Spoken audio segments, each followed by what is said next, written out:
The medical board has voted to revoke your license effective immediately, the chairperson announced in the packed hearing room. My daughter-in-law smiled calmly across from me. She had framed me for a patient's death, certain she had destroyed my 39-year career. I quietly placed my physician's badge on the table.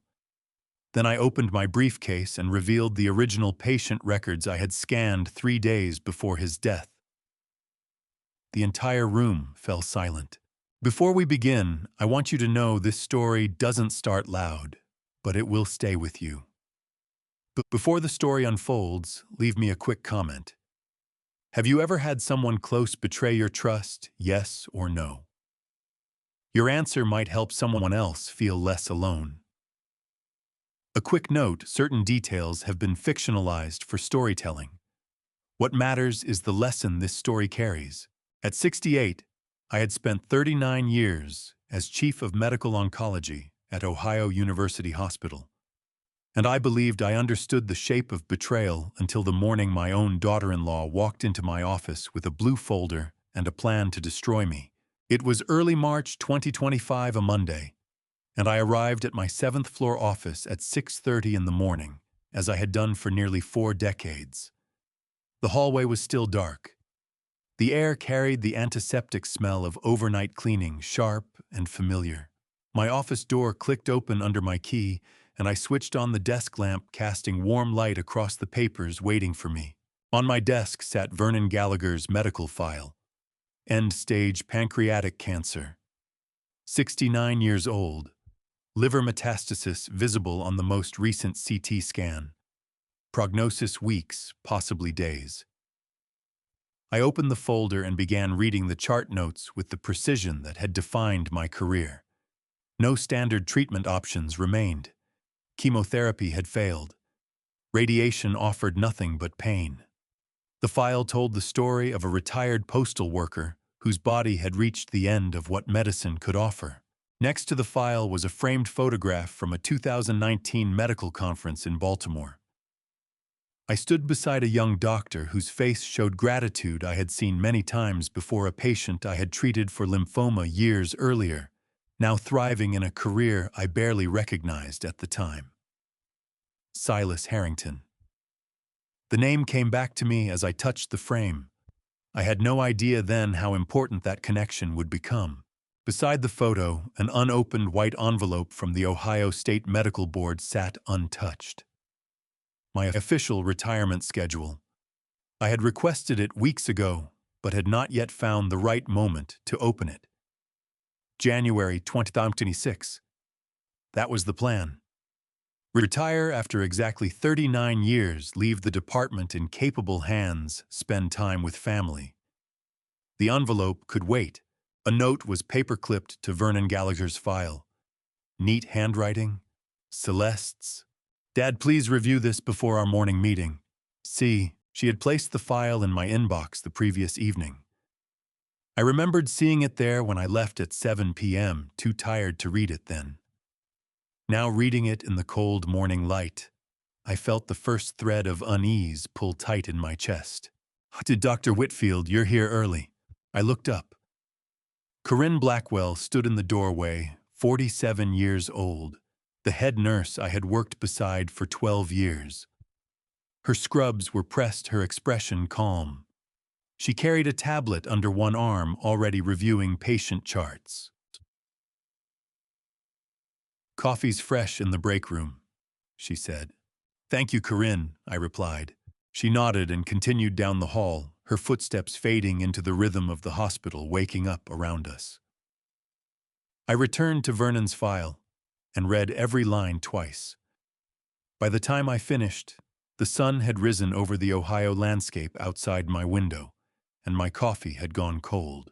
I had no idea that the file in my hands at that moment had been prepared weeks in advance. Not for the patient, but for me. At 9 o'clock, I walked to the small conference room at the end of the oncology hallway. The glass table reflected the overhead lights.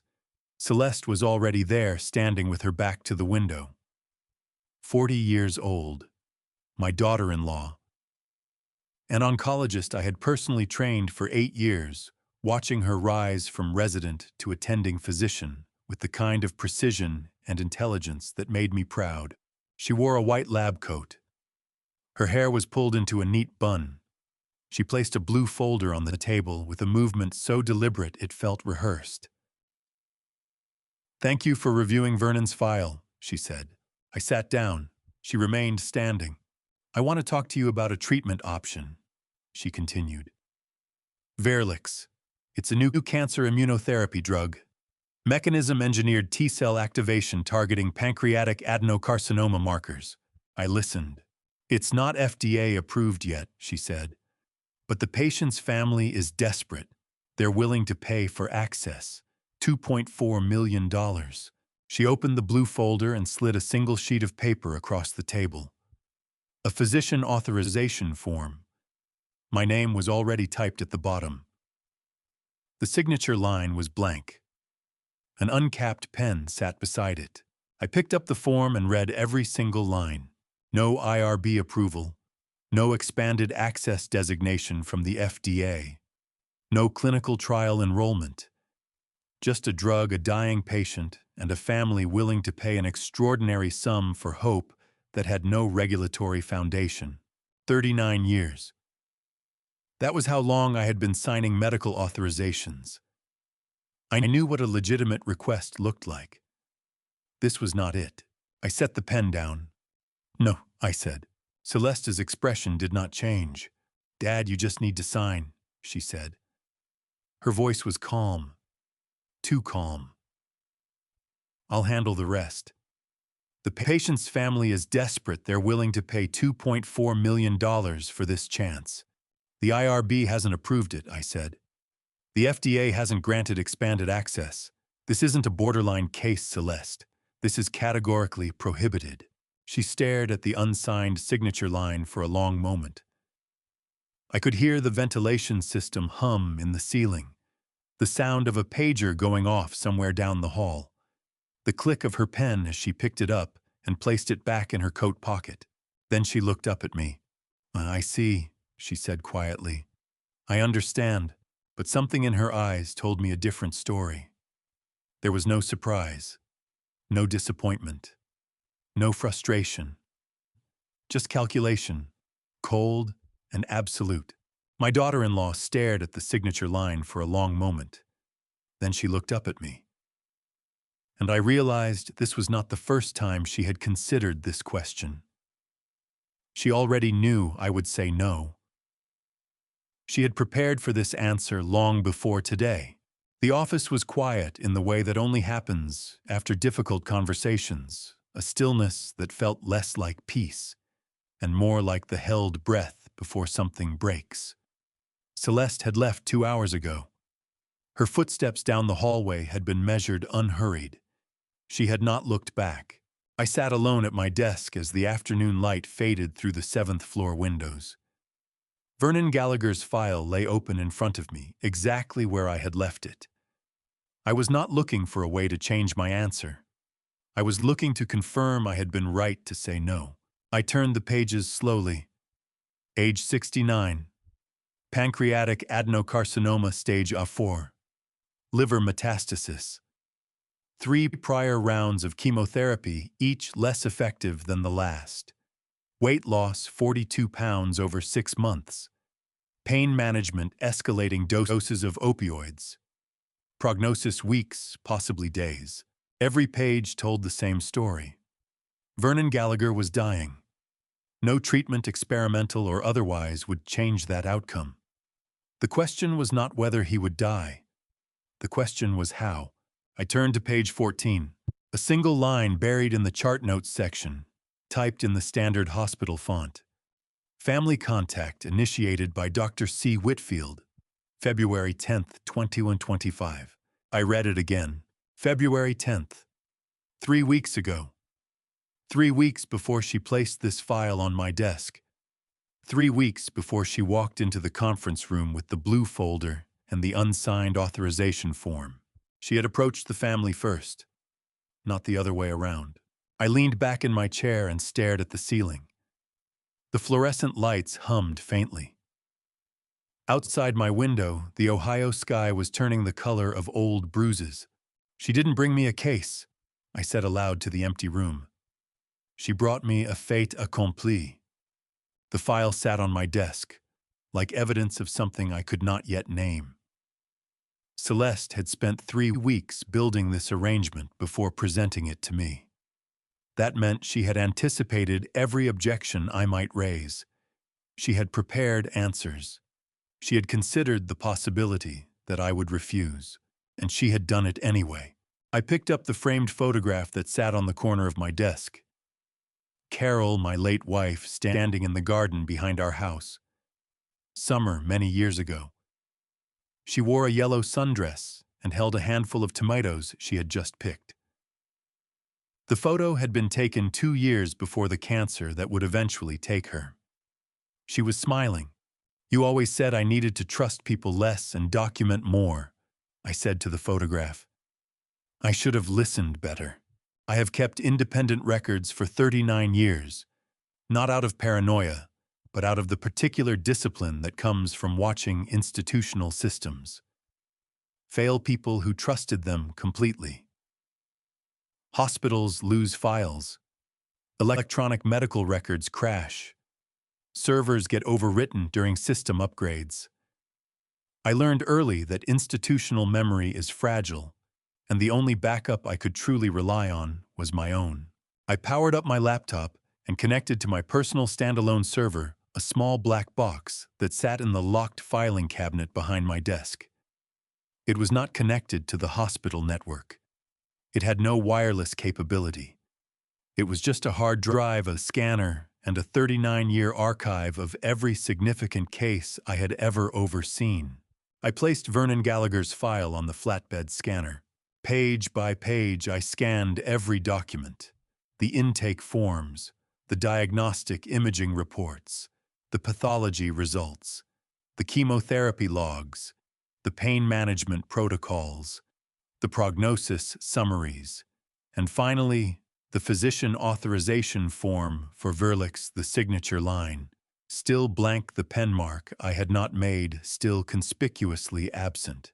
The scanner hummed softly as it captured each page. The light bar passed beneath the glass, leaving behind a digital replica that would sit in my archive alongside every other case I had documented over 4 decades. I saved the file with the same naming convention I had used since the 1980s patient last name date of scan case number. Gallagher 3 2025 782. Then I disconnected the laptop, locked the server back in the filing cabinet, and returned the physical file to its original place on my desk. Carol had been gone for 7 years, but I still caught myself explaining decisions to her photograph, as if she might offer the gentle correction she was famous for. She had been a nurse for 30 years before her retirement. She understood the weight of medical decisions in a way that few people outside the profession ever could. "Just being careful," I said to her photo. "Like you taught me." I looked at the clock.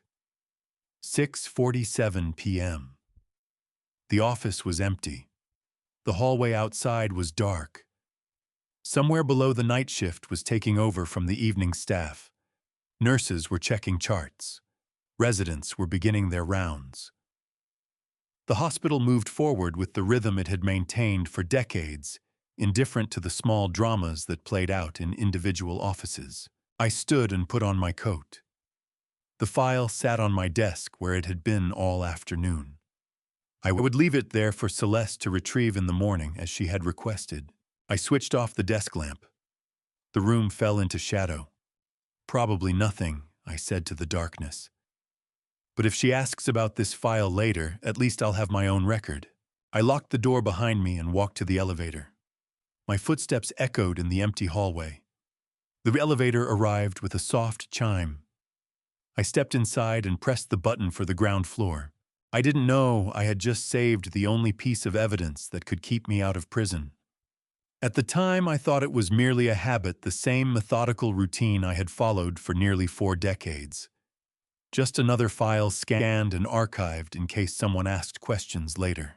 3 days later, someone would ask questions I could never have imagined. The phone rang at 11:47 p.m. on a Thursday night, 3 days after I refused to sign the physician authorization for Vernon Gallagher, and the voice on the other end told me he was dead. "Dr. Whitfield, this is Lydia Kendrick in ICU." I recognized the voice immediately. Lydia Kendrick, the night shift ICU nurse whose call at 11:47 p.m. delivered the news that would unravel my entire life, spoke with the practiced calm of someone who had seen too many deaths to let emotion interfere with protocol. "Vernon Gallagher just coded," she said. "We couldn't get him back. You're listed as attending. I need you to come in and sign the death certificate." I sat up in bed. The room was dark. My bedside clock glowed green. "I'm not his attending physician," I said. "The EMR lists you as the authorizing doctor for his treatment," Lydia said. "I'm looking at it right now. I was already pulling on clothes. I'll be there in 20 minutes. The hospital parking lot was nearly empty when I arrived. The ICU on the 4th floor was quiet except for the soft beeping of monitors and the hum of ventilators. Lydia stood at the nurse's station, her face illuminated by the glow of multiple computer screens. "Room 412, she said. "The family's been notified. They're on their way." I walked past her to the computer terminal and pulled up Vernon Gallagher's electronic medical record. My hands were steady. My breathing was controlled. But something cold was spreading through my chest. There it was. Physician authorization for experimental treatment. Patient Vernon Gallagher. Authorizing physician Dr. Merle Whitfield, Chief of Medical Oncology. Digital signature M. Whitfield, MD. NPI number my exact 9-digit national provider identifier. Date March 10, 2025. The same day I had refused to sign. "I never authorized this treatment," I said quietly. "I refused to sign this 3 days ago." Lydia looked up from her station. Her expression shifted from professional neutrality to something closer to concern. "Dr. Whitfield, I don't understand." Neither do I said. I stared at the digital signature on the screen. My exact initials. The formatting I had used for 20 years. The precise spacing between the letters. And I understood this wasn't something done in a rush. This was a masterpiece of patient preparation. The elevator chimed at the end of the hallway. Celeste stepped out. She wore a dark coat over scrubs. Her hair was pulled back. Her face was so unnaturally calm I had to look twice to confirm the expression. "Dad," she said softly. "I'm so sorry you had to be called in for this. I know how difficult these cases are." I looked at her for a long moment. "You should go home," she said. "I can handle the paperwork from here." "No, I said. "I'll stay." She studied my face. Then she nodded and turned toward the nurse's station, picking up a tablet and beginning to type notes with the same precise efficiency she brought to everything. I walked into room 412. Vernon Gallagher's body lay beneath a white sheet. The monitor above his bed showed a flat line. The ventilator had been disconnected. The room smelled like disinfectant and the faint metallic scent of recent medical intervention. He had been 69 years old, a retired postal worker, a father and grandfather, a man with weeks left to live who had died inside an experimental treatment I had explicitly refused to authorize. I stood beside the bed for 5 minutes. Then I turned and walked back to the nurse's station. Celeste was gone. The next morning at 7:15, I sat in Raymond Holt's office on the administrative wing of the hospital. He was 58, the hospital's CEO, and he had spent his entire career managing institutional risk rather than patients. He faced me now with the careful neutrality of a man trying very hard not to entertain the worst about a colleague he had known for 2 decades. 2 legal counsels flanked him, their faces professionally blank. "Dr. Whitfield," Raymond said, "you understand this is mandatory protocol. An unexpected death during experimental treatment Triggers automatic suspension pending investigation. This is not a judgment of guilt, it's procedure. I sat perfectly still. The Ohio Medical Board receives a mandatory report within hours of incidents like this, one of the legal counsels said. She was younger than I expected, maybe 35, with sharp eyes and a tablet resting on her lap. They've already scheduled the formal investigation. You'll be notified of the hearing date within a week. How long do I have? I asked. 47 days from today, the other counsel said. He was older, closer to my age, with gray hair and the weary expression of someone who had delivered bad news many times before. The board has 47 days to complete their investigation and issue a decision. And until then, you are instructed to turn in your access badge immediately, Martin said. You are not permitted to enter clinical areas or access patient records during the investigation.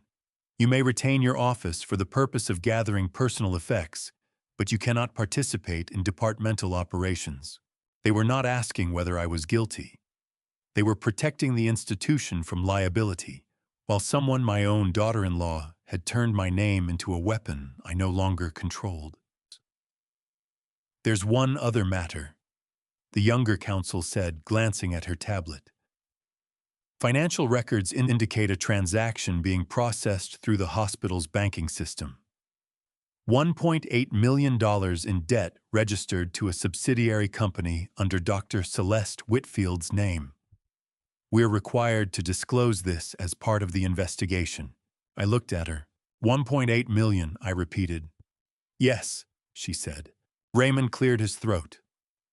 Dr. Whitfield, I want you to know that this institution values your decades of service, but we have protocols we must follow. I stood. I placed my access badge on his desk. The small plastic card that had opened every door in this hospital for 39 years now sat between us like evidence. 47 days, I said. 47 days. If I couldn't prove something within 47 days, the medical board would issue a permanent revocation. Permanent revocation leaves no path back. 39 years reduced to 47 days.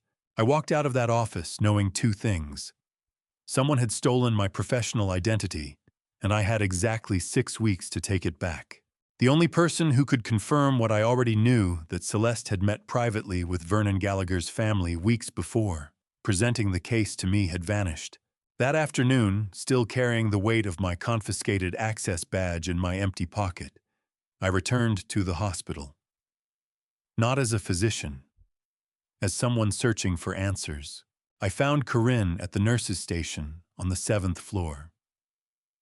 She looked up from her tablet, and something in her expression shifted when she saw me. Not quite fear, something closer to discomfort. Corinne, I said. I need to speak with Dr. Quentin Archer. Is he on shift today? She looked down at her tablet. Her fingers moved across the screen, but I could tell she wasn't reading anything. Dr. Archer called in last night around 10 p.m., she said, eyes still down. Emergency family matter. He didn't say when he'd be back. Which family member talked to you? I asked. She shook her head. He didn't specify. Where was he going? He didn't say. I looked past her through the hallway windows that overlooked the parking garage. Level 3. I could see it from where we stood. His car is still here, I said. I can see it from where we're standing. Same spot it was in yesterday morning. Did he mention which family member where he was going? Corinne stepped back from the station. She wouldn't meet my eyes. Oh, I don't know, Dr. Whitfield. I'm sorry. I need to get back to the floor. She walked away quickly, her footsteps echoing in the corridor. I stood there for a moment, looking at Quentin Archer's untouched car through the window. A silver sedan parked at an angle covered in the thin layer of pollen that had accumulated over the past 2 days.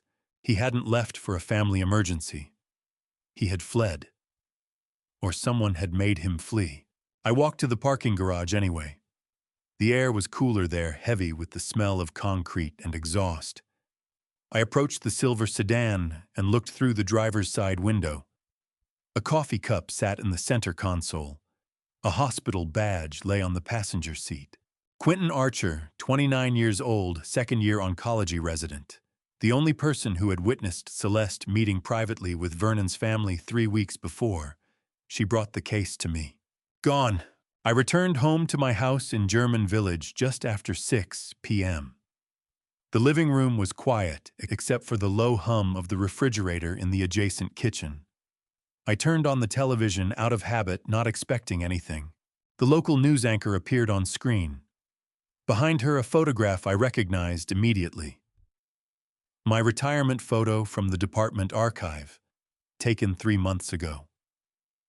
I was standing in front of the oncology department sign, wearing a white coat, hands folded. The anchor's voice was measured and professional. The Ohio Medical Board has opened a formal investigation into allegations of unauthorized experimental drug use following the death of 69-year-old Vernon Gallagher at Ohio University Hospital. The screen cut to a reporter standing outside the hospital gates. She held a microphone and spoke directly to the camera. Family attorney for the Gallagher family released a statement this afternoon calling for a thorough investigation into what they describe as gross negligence and possible fraud. Then the camera shifted. Celeste stood outside the hospital gates wearing her white coat. Her hair was pulled back. Her expression was composed. The reporter held the microphone toward her. Dr. Whitfield, what can you tell us about the investigation? This is a difficult time for everyone involved, Celeste said. Her voice was soft, measured, carrying just the right amount of concern. We are fully cooperating with the investigation. My thoughts are with the patient's family. She never mentioned my name. She didn't have to. Everyone already knew. I turned off the television and sat in the darkness of my living room. You trained under me for 8 years, I said to the empty room. You know precisely what doesn't need to be said to inflict the deepest wound. I had spent 39 years building a reputation that opened doors, earned trust, and carried weight in every room I entered. Celeste was dismantling it on television without speaking my name once, and that precision told me everything I needed to know about how carefully she had planned this. 2 days later, on a Sunday afternoon, I returned to the hospital to collect personal items from my office. I was not supposed to be there, but I needed my research files, my notes, the records I had accumulated over decades. I took the elevator to the 3rd floor, thinking I could avoid the main hallways. The elevator doors opened. Daria Gallagher stood directly in front of me.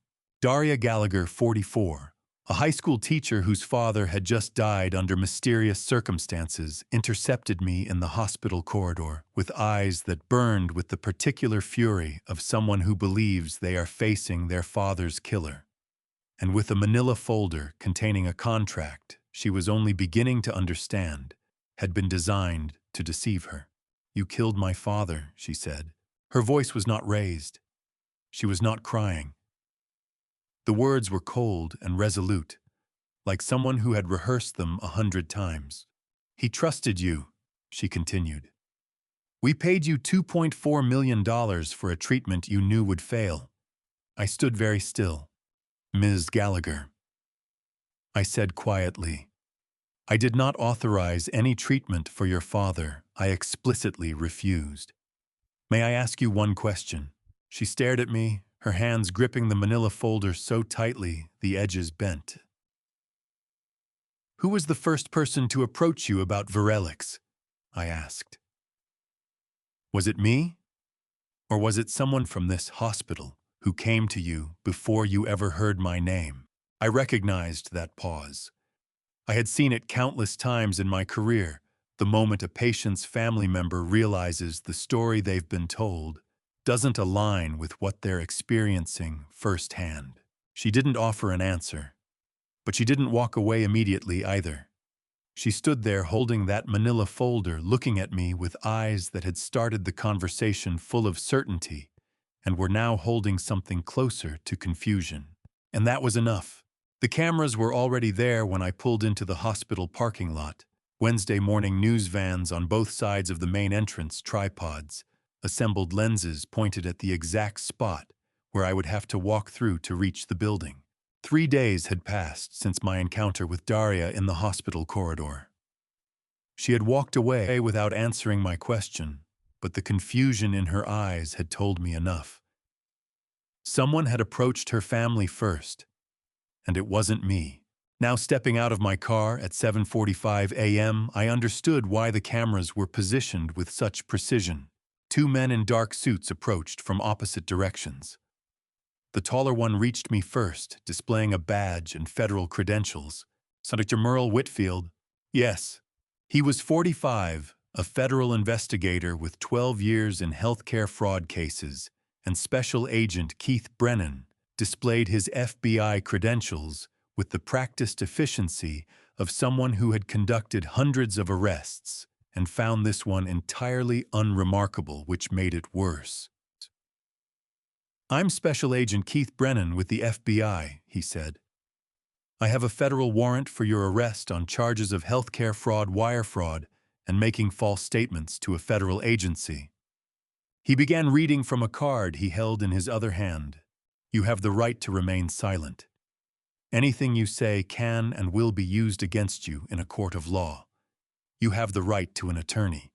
If you cannot afford an attorney, one will be provided for you." The cameras were rolling. I could see the red lights. I could hear the faint mechanical whir of lenses zooming in. "I understand," I said calmly. "I will cooperate fully." 39 years in medicine had taught me that resisting without evidence only makes you look guilty. I placed my hands at my sides. I did not argue. I did not protest. But I did look directly into the nearest camera lens once before they escorted me to the vehicle. I wanted anyone watching to see the face of a man who had nothing to hide. 39 years. That was how long I had spent building a reputation that meant something in this city. And I watched it disintegrate in real time through camera lenses broadcasting to every television in Columbus before I had even been formally charged. The FBI federal building in Columbus was a gray concrete structure that smelled like floor polish and recycled air. They processed me through intake with the same methodical efficiency they had shown at the arrest. Fingerprints, photographs, personal effects cataloged and sealed in plastic bags. By 10:30 a.m., I sat in an interrogation room. Metal table, plastic chairs. One-way mirror on the wall to my left. The fluorescent lights overhead hummed faintly, casting everything in a cold, white glow. Agent Keith Brennan sat across from me. Agent Paula Grimm, 38, sat beside him, taking methodical notes with the detached professionalism of someone who had learned not to form opinions about guilt or innocence until after the evidence spoke. Brennan opened a manila folder and began laying documents across the table one by one. "Dr. Whitfield," he said, "this is your digital signature on the physician authorization form dated March 10th, 2025. He slid the first document toward me. I looked at it carefully. There it was. The exact formatting I had used for 2 decades. My initials. The spacing. The precise angle of the letters.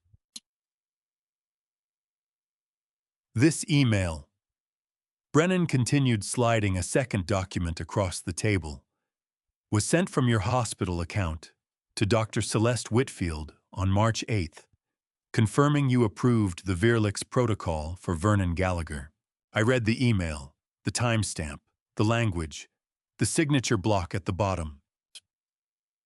"And these," Brennan said, placing a third document in front of me, "are EMR login records showing your account accessed Vernon Gallagher's patient file at 11:22 p.m. on March 10th, 2 hours before the experimental drug was administered." I studied each document in turn. My hands were steady. My breathing was controlled. But my mind was working through every detail with the analytical precision I had spent 4 decades developing. The signature. I recognized it because I had signed that exact document for Forrest 18 months ago when he needed my credentials to consult on hospital EMR integration, a favor for my son's career that he had turned into the instrument of my destruction. The email sent from my account, but I had not sent it. 6 months ago, Forrest had accessed my email remotely during what he called routine tech support for a system upgrade. I had given him the password because he was my son, and I trusted him. The login records, generated from back-end access. The kind of access only the EMR technical director possessed. The kind of access Forrest had held for 3 years. Dr. Whitfield. Brennan said, "Do you have anything to say about this evidence?" I looked at him for a long moment. "That is not my signature," I said quietly. "I did not send that email. I did not access that file." Someone with technical access to the hospital EMR backend system fabricated these records using credentials I provided for legitimate purposes. Who would have that kind of access? Agent Grimm asked, her pen poised above her notepad. I could have answered. I could have said the name.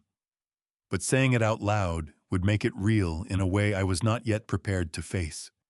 "I would like to speak with my attorney now," I said. Brennan nodded.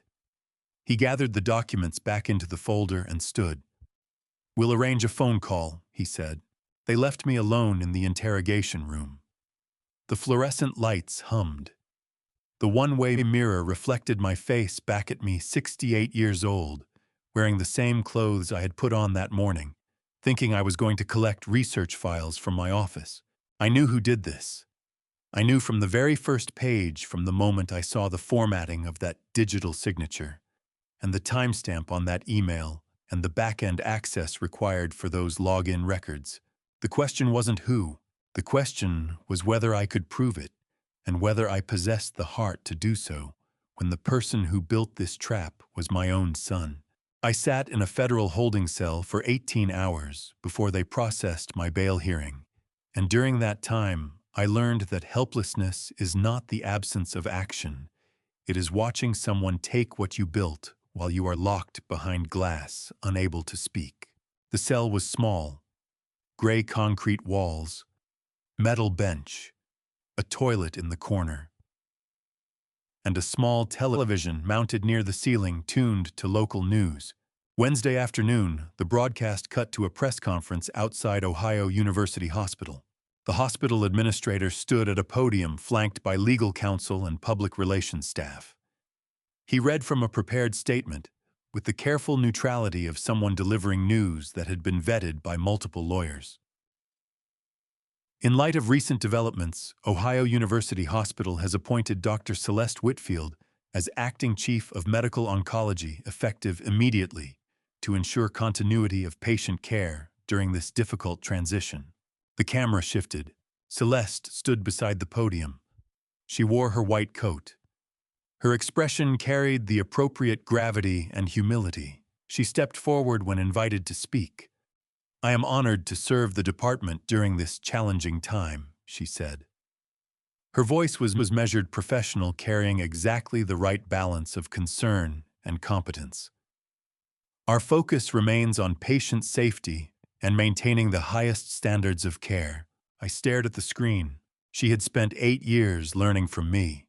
Learning how the department functioned, who held influence, which protocols carried weight, how decisions moved through institutional channels. And she had used every lesson to build a ladder to my chair while constructing a cage around me. This was never about the money Vernon's family had paid. It was never about the debt she carried. The chief chair, the position, the authority, the institutional control I had held for 11 years, that was always the true objective.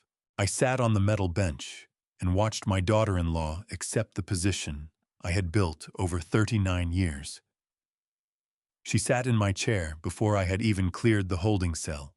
They released me on bail Thursday evening at 10 p.m., 18 hours after the arrest. The bail was set at $250,000. My attorney, court-appointed because I had not yet retained my own counsel, walked me through the paperwork with the efficient detachment of someone who processed these cases dozens of times per month. I drove home to German Village in the dark. The streets were empty.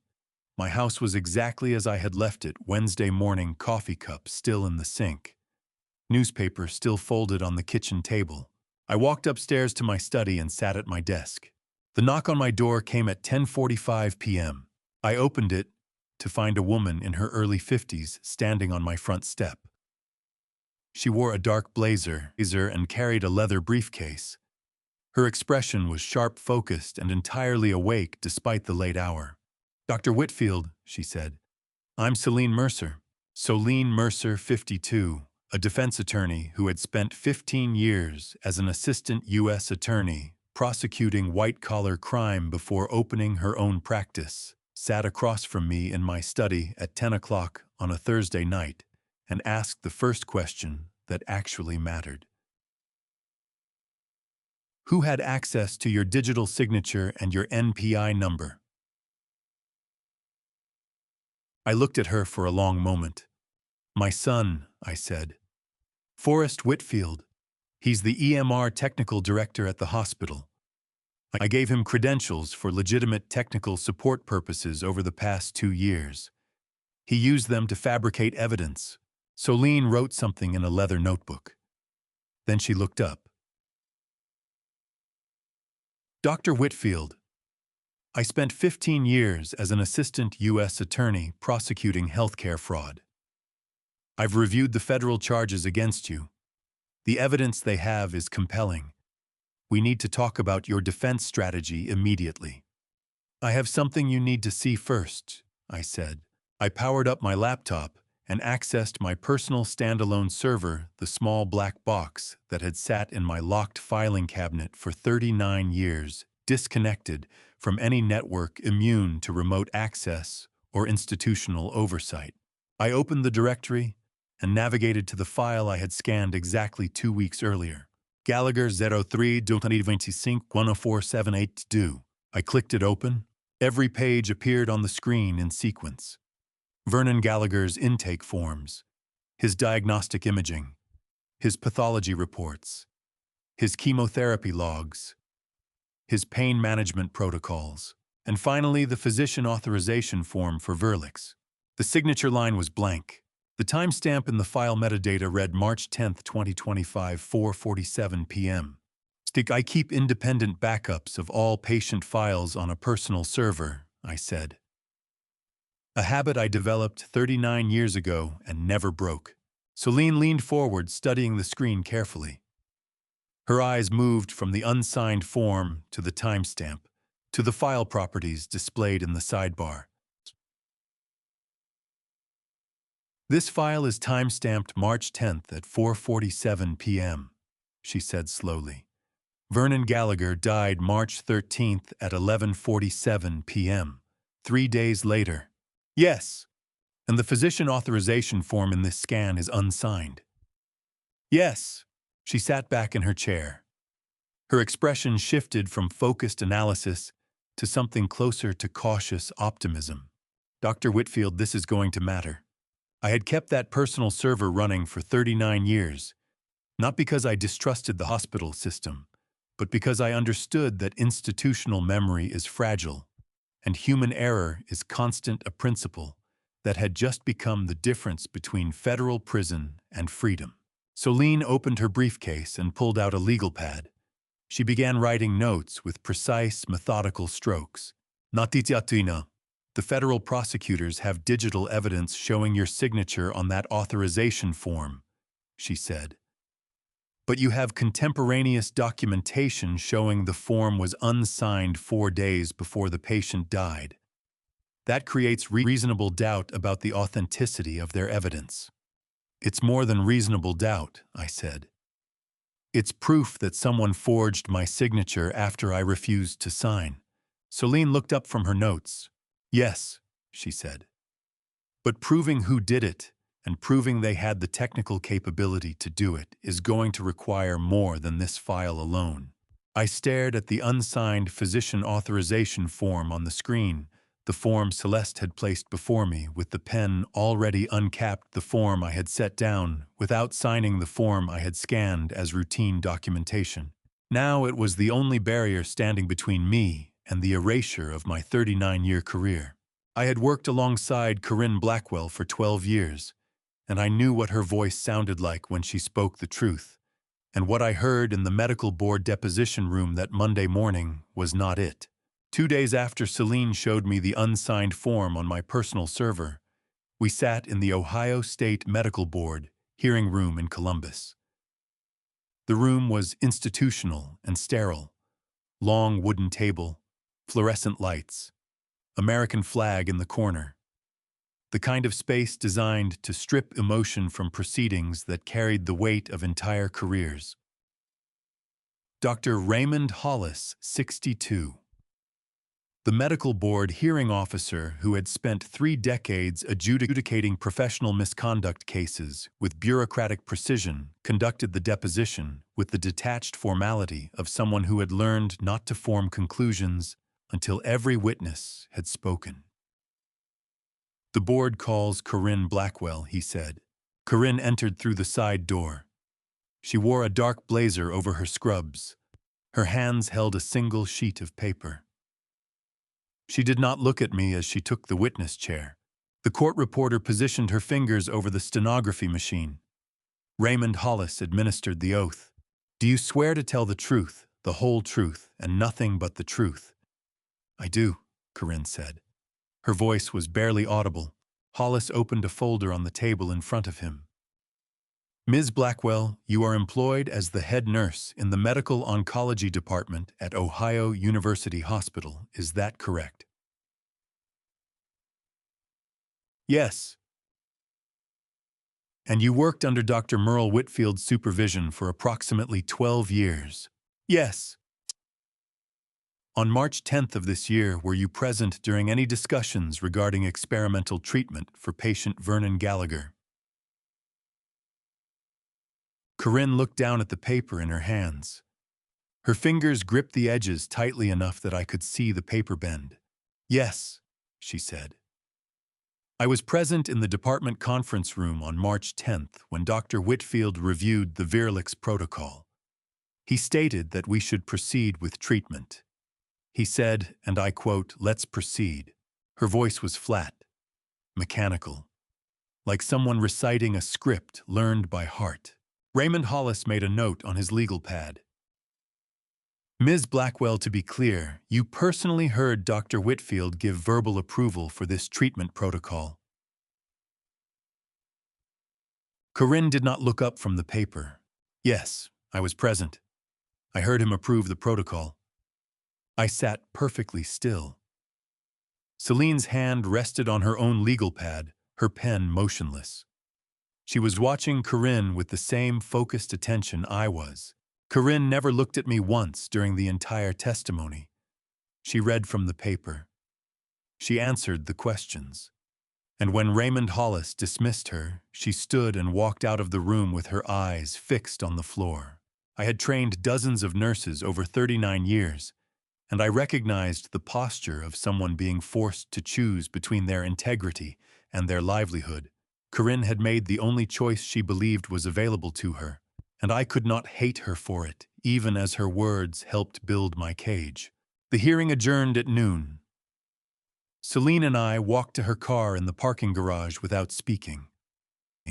When we were inside with the doors closed, I turned to her. "Who is she afraid of?" I asked. Celine started the engine but didn't put the car in gear. "Hadeon. Whoever has the power to destroy her career," she said. "Whoever convinced her that testifying against you was the only way to protect herself."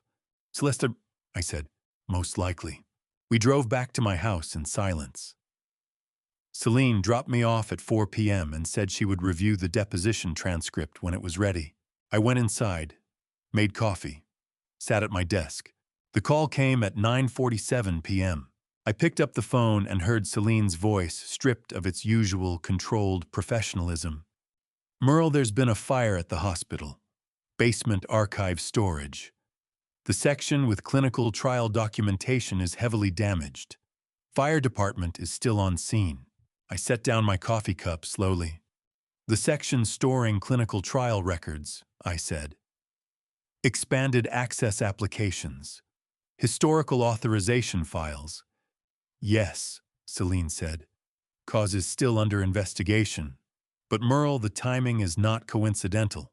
I sat in silence for 10 seconds. Processing. Calculating. Then I opened my laptop. I powered up the personal server. The small black box hummed softly in the locked filing cabinet behind my desk. I navigated to the directory and opened the file. Gallagher 03 2025 14782. Every page was exactly as I had left it, completely intact, unaltered, untouched by fire or flood or any institutional attempt at erasure. Celine, I said, my voice steady. I have the backup. The file I scanned March 10th is on my personal server, completely intact. I heard her exhale slowly on the other end of the line. You're sure, she said. I'm looking at it right now. Forward it to me immediately. I'm creating multiple encrypted backups tonight. If they burned the hospital archives, they're not done trying to eliminate evidence. I sent the file while we were still on the phone. Heard the confirmation ping on her end. They had calculated everything. The signature, the email, the login records, the testimony, and now the physical destruction of documentation that could contradict their narrative. But they had made one critical assumption, that I trusted institutional systems enough not to keep my own. Merle. Celine said, this backup is the cornerstone of your defense. Guard it with your life. I will. I hung up the phone and sat staring at the screen. They set fire to the archives. They had calculated down to the last sheet of paper, anticipated every institutional record, eliminated every official trail. But they didn't know I kept a personal laptop and the stubborn habit of an old doctor who never fully trusted digital systems, a habit that had just become the difference between truth and erasure. The face on the television screen Tuesday morning belonged to a young oncologist I had mentored for 3 years, and the words coming out of his mouth described a version of me I did not recognize, which meant someone had given him a script and a reason to read it.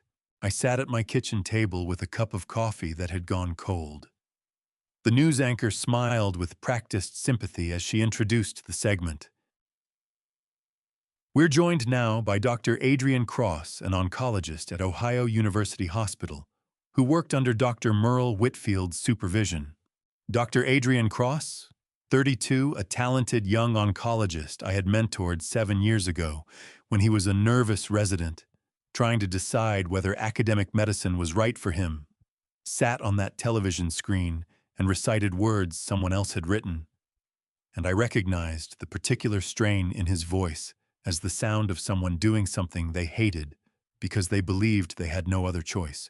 Over the past year, Adrian said, his eyes fixed somewhere just past the camera lens. I observed treatment decisions by Dr. Whitfield that concerned me deeply.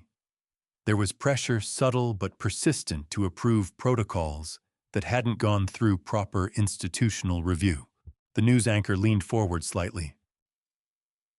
Dr. Cross, you're saying Dr. Whitfield pressured the medical team to approve the experimental Viralix treatment? Adrian's jaw tightened. His voice wavered slightly. I can only speak to what I witnessed, he said. And what I witnessed troubled me. I switched off the television. The screen went black. I stood up and walked to the kitchen window, looking out at the narrow street in German Village. The morning light was gray and cold. I had taught Adrian how to read CT scans. I had walked him through his first difficult conversation with a terminal patient. I had written the letter of recommendation that helped him secure his current position, and now he was on television describing me as someone who pressured medical staff into unethical decisions. I stayed at that window for 10 minutes. Then I returned to the table and drank the cold coffee. At 2:14 a.m. early Wednesday morning, my phone vibrated on the nightstand. I picked it up. A text message from an unknown number. "Professor, they have video of me. I had no choice. Please forgive me." I read that text message 3 times in the dark, at 2:14 in the morning. The first time I felt anger that he had not come to me directly. The second time I understood he couldn't, they had made it impossible. The third time I saved it into my evidence folder because every person Celeste had trapped in this machinery was a witness to how it operated. I typed a response. "Document everything. Keep yourself safe. We will fix this." I did not know if Adrian would receive it. I did not know if he would believe it. But I sent it anyway. Late afternoon that same Tuesday before the text message arrived, I heard a knock on my front door. I opened it to find Irving Townsend standing on my doorstep, 70 years old. A retired chief medical examiner who had been my friend for 30 years. Irving Townsend understood human deception the way other people understood weather patterns. He knocked on my door with 2 cups of coffee and the only question that was going to matter. "I brought coffee," Irving said, holding up 2 paper cups. "From the diner on Broadview. The same diner we had been going to since the early 90s. Tuesday mornings before rounds. Saturday afternoons after particularly difficult cases." "Irving," I said. "I read the papers," he said. His voice was gruff, direct. "I watched the news this morning. I don't buy a word of it." He stepped past me into the house without waiting for an invitation and walked directly to the kitchen table. He set down both cups of coffee and sat in the chair facing the window. I closed the front door and joined him. "I've known you for 30 years, Merle," Irving said. "I've seen you make difficult treatment decisions. I've seen you defend unpopular positions when you believed you were right. I've never not once seen you compromise patient safety or institutional ethics." He took a sip of his coffee. "So let me ask you the only question that matters." He set down the cup and looked at me directly. "Who had access to your digital signature, your NPI number, and the EMR backend system?" Because whoever fabricated those records needed all 3. Irving had spent 30 years as a medical examiner learning to ask the question that cut through assumption and emotion straight to physical evidence. And in one sentence, he had identified the exact vulnerability I had been circling around for 2 weeks without naming directly. I sat across from him in silence for a long moment. The coffee steamed between us. Outside the window, a car drove past, slowly, its tires hissing on the damp pavement. "My son," I said finally. My son had access to everything. Irving did not react with surprise or disbelief. He simply nodded, as if I had confirmed something he had already suspected. "Orestein," he said. "Yes." "He's the EMR technical director." "Yes." "And you gave him your credentials for legitimate purposes." "I did. Over the past 2 years. Technical support. System integration consulting. Things a father does for his son's career." Irving picked up his coffee again and took a long drink. Then he set it down and looked at me with the same analytical focus I had seen him bring to autopsy reports and courtroom testimony. "Honor Merle," he said quietly.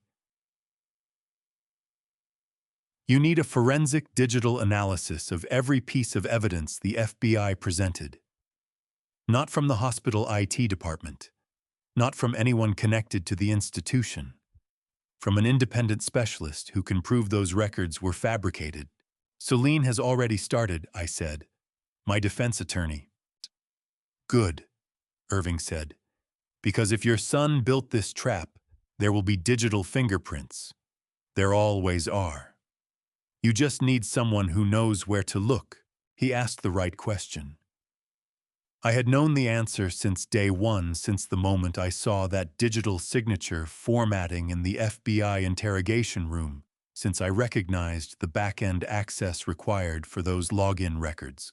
But for the very first time, I spoke it aloud to someone else. My son. My son did this. 3 days after Irving asked the right question, We sat in Celine's 15th floor office and requested the one piece of evidence the hospital could not refuse to provide the security camera footage from the ICU hallway on the night Vernon Gallagher died. Speaking the truth aloud to Irving had not made it easier to carry. My son built this trap. My son forged my signature. My son moved digital files and created false records and turned his technical expertise into the machinery of my destruction. But now we had a path forward. Friday morning, 3 weeks after Vernon's death, Celine filed a formal discovery request with the hospital's legal department. We requested all security camera footage from the 4th floor ICU hallway covering 10 p.m. to midnight on March 13th. The hospital compliance officer provided the digital file within 48 hours. 38 years old, he had spent a decade analyzing electronic evidence for the Ohio Attorney General's office before opening his own practice. Marcus Dalton sat across from us in Celine's conference room and explained with clinical precision exactly how someone had made 17 minutes of security footage disappear without technically deleting it. He connected his laptop to the large monitor on the conference room wall. The footage began playing. Timestamp 10 p.m. ICU hallway, nurses moving between rooms, the steady rhythm of a hospital at night. Timestamp 10:47 p.m. A doctor in scrubs walked past the camera toward the nurses' station. Timestamp 11:05 p.m. The screen went black. Timestamp 11:22 p.m. The footage resumed. Same hallway, different lighting, 17 minutes missing. Marcus paused the playback. The hospital claims technical glitch, he said. Standard equipment malfunction. Happens occasionally with older camera systems. He opened a separate window on the screen showing lines of code and file metadata.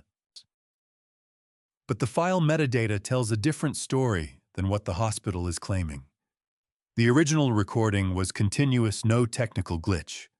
Someone with back-end administrator access manually rerouted these 17 minutes to a quarantined storage partition.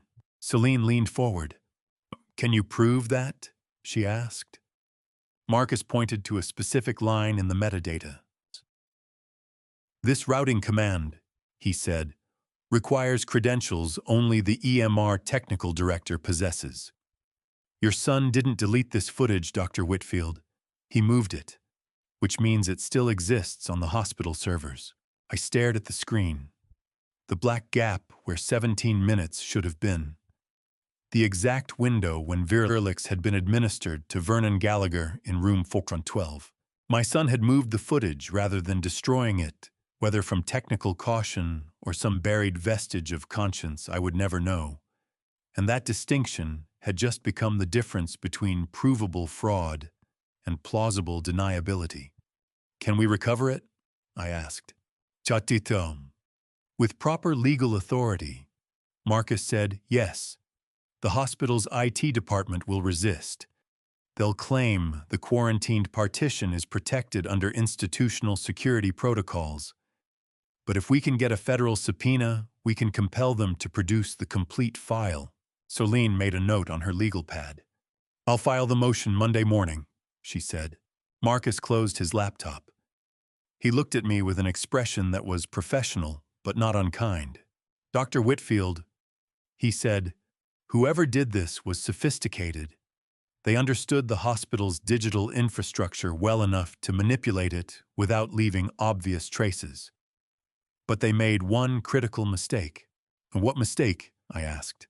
"They assumed no one would look at the metadata closely enough to see what they'd done. They relied on institutional inertia, the hospital accepting the technical glitch explanation, because investigating further would expose their own security vulnerabilities." He stood and gathered his equipment. "I'll have a full technical report to you by Monday," he said to Celine. Then he shook my hand and left. Celine and I sat in silence for a moment after he was gone. Through the 15th floor windows, I could see downtown Columbus spread out below us. Office buildings, traffic moving in slow lines, the city continuing its rhythm while my world remained suspended in this investigation. There's something else, Celine said. She picked up her phone and scrolled through messages.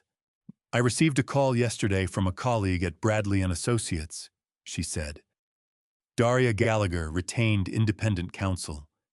She's demanding a forensic review of the contract she signed. I looked at her. What did they find? I asked. Celine set down her phone and met my eyes. Notil, the payment was structured as a clinical research consulting fee, not experimental treatment. The funds never touched hospital accounts. They went directly to a private entity called Whitfield Medical Consulting, LLC. Registered to Celeste, I said. 3 months before she approached you about Vernon Gallagher. Celine confirmed. She set this up long before you ever saw that blue folder. The room was quiet, except for the faint hum of the HVAC system and the distant sound of traffic below. Daria Gallagher was discovering the same fraud I had refused to participate in, but she was discovering it from the position of someone who had been exploited rather than accused, and a victim's testimony carries a moral weight that a defendant's claims can never match. She wants to meet with us, Celine said. When? Next week. Her attorney is coordinating. Morally, this is significant. If Daria testifies that she was misled about the nature of the payment, that the contract was deliberately structured to conceal what she was actually purchasing, it corroborates everything I finished. Celine nodded. Yes, and it's evidence she discovered independently. No one can claim you orchestrated it or influenced her findings. She hired her own counsel. She demanded her own investigation. She's arriving at the truth along her own path. I stood and walked to the window. The afternoon sun cast long shadows across the buildings. She was uncovering the truth along her own path. Not because I had asked her to, not because my defense team had guided her, but because the contract she signed to save her dying father had been a lie from the first clause. And sometimes that yields the most unassailable evidence proof that no one can claim I orchestrated. 5 days after Daria's discovery, Celine called me at 7:30 in the morning. Her voice over the phone was stripped of its usual calm authority. Merle, I need you to sit down. We found something in the forensic accounting report. I was already sitting at my kitchen table with a cup of coffee. But I understood what she meant. What did you find? I asked. Come to my office. Thane wants to walk you through it in person. Can you be here in an hour? I'll be there in 40 minutes. I arrived at Celine's 15th floor office at 8:20 a.m. Thane Alcott, 47, a forensic accountant who had spent years in the IRS Criminal Investigation Division before moving to private sector work specializing in healthcare fraud cases, sat at the conference table with spreadsheets covering every available surface. His eyes were sharp, his manner precise.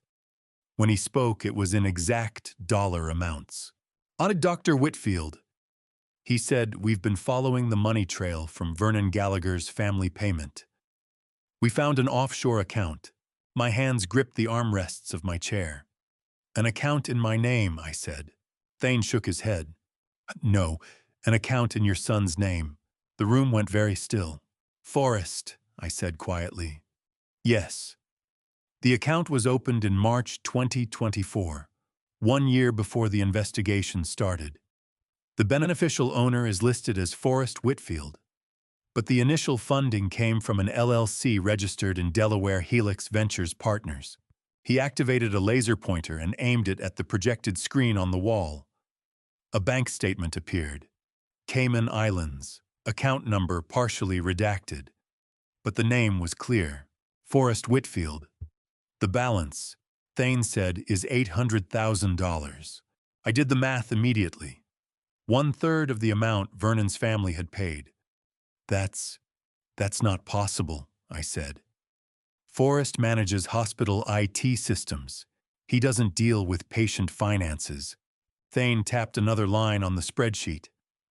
The $1.8 million debt the hospital flagged in March traces back to the same subsidiary, Whitfield Medical Consulting. Your daughter-in-law didn't just need money. She needed it before her creditors came calling. Celine leaned forward. The timing matters here, Merle. First deposit March 15th, 2024. Final deposit March 2nd, 2025, 3 days before the medical board started investigating you. Thane changed the slide. A transaction ledger appeared. Dates, amounts, originating entities, all precisely documented. Someone wanted this account discovered, he said. The paper trail is almost too clean. No serious attempt to hide the beneficial ownership. No complex shell structures. Just enough layers to require forensic analysis, but not enough to prevent us from finding it. I stared at my son's name on that screen. My son. My son was either part of this, or he was being framed alongside me. The spreadsheet printouts covered the mahogany conference table. Thane's laser pointer tracked dollar flows across the projected screen with mechanical precision. My hands were shaking as I gripped the chair armrest. The coffee Celine had poured for me sat untouched in its porcelain cup gone cold. Who controls the account now? I asked. You're frozen by federal authorities as of yesterday, Thane said. Once we reported it to the FBI as part of your defense discovery, they moved immediately. Before I tell you what I did next, with that offshore account revelation A or B, would you trust your family member despite damning evidence or cut them off completely? Comment your choice and add one reason why in 5 to 10 words. Please note some details ahead are fictionalized to convey the emotional reality of this situation. I sat in Celine's conference room for another 20 minutes while Thane walked through the complete financial analysis. Then I drove home in silence. My study was dark when I arrived. I switched on the desk lamp and sat down at my computer. On the corner of my desk sat the framed photograph from the 2019 medical conference in Baltimore. I stood beside a young doctor whose face showed gratitude I had seen many times before. Silas Harrington. A patient I had treated for lymphoma years earlier. I picked up the photograph and studied it for a long moment. The last time I'd spoken to Silas was 3 years ago. He'd sent a holiday card with a photo of his daughter's college graduation. I had saved those cards. All of them. I opened my laptop and found his contact information. The video call connected after 2 rings. Silas Harrington, 54, appeared on the screen. He looked older than in the photograph, grayer hairlines around his eyes, but those eyes were bright with health. Stage 3, diffuse large B-cell lymphoma, treated in 2018 with R-CHOP chemotherapy, plus experimental consolidation therapy. Complete remission. He had joined the FBI's Digital Forensics Unit in 2020 after a career pivot. Married, 3 adult children, living in Baltimore. Dr. Whitfield, he said. His voice carried surprise and concern. I heard about what's happening. I didn't know if I should reach out. Silas, I said. I need to ask you something, and I need you to be honest about whether you can help or whether this puts you in an impossible position. He leaned closer to the camera. You gave me 7 more years than anyone thought I'd have, he said quietly. What do you need? Electronic medical records. Someone altered patient files to make it look like I enrolled people without consent. I need to know if those changes left digital fingerprints. Silas was quiet for a moment. The computer screen glowed in my darkened home office. Behind him I could see bookshelves and family photographs. Send me what you have, he said finally. I can't make promises about what the Bureau will do, but I can look. Off the books first. I was ready to die. You weren't ready to let me. That's what Silas had said in 2018, lying in a hospital bed after his final chemotherapy round. He had held my hand with what little strength he had left and spoken those words with absolute clarity. I had not forgotten them. I would never forget them. I uploaded the encrypted files while we were still on the call. The sound of the transfer completing echoed in the quiet room. Received, Silas said. Give me 48 hours. Thank you, I said. He nodded once and the call ended. I sat in the darkness of my study, with only the desk lamp and the glow of the computer screen for light. The 2019 conference photo sat where it had been for years, Silas's hand on my shoulder, both of us smiling.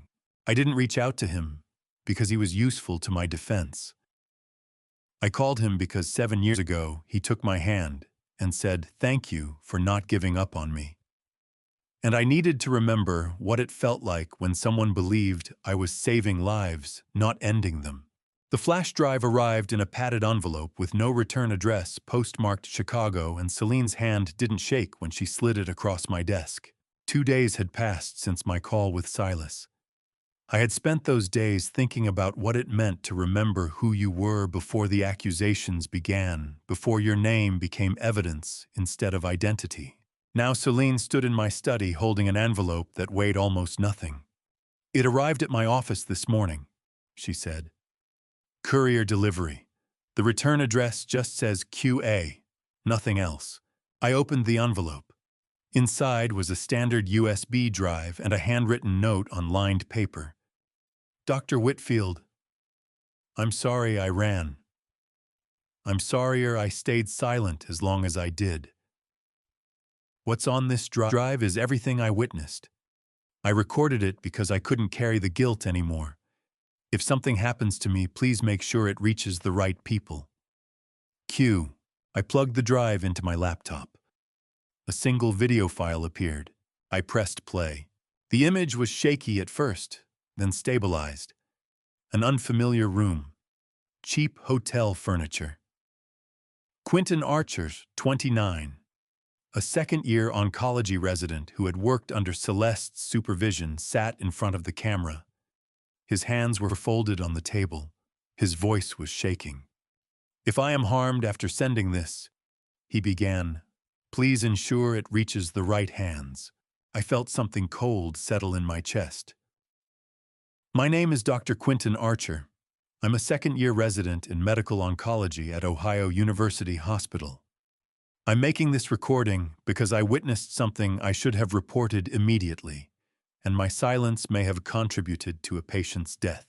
He looked down at his hands, then back at the camera.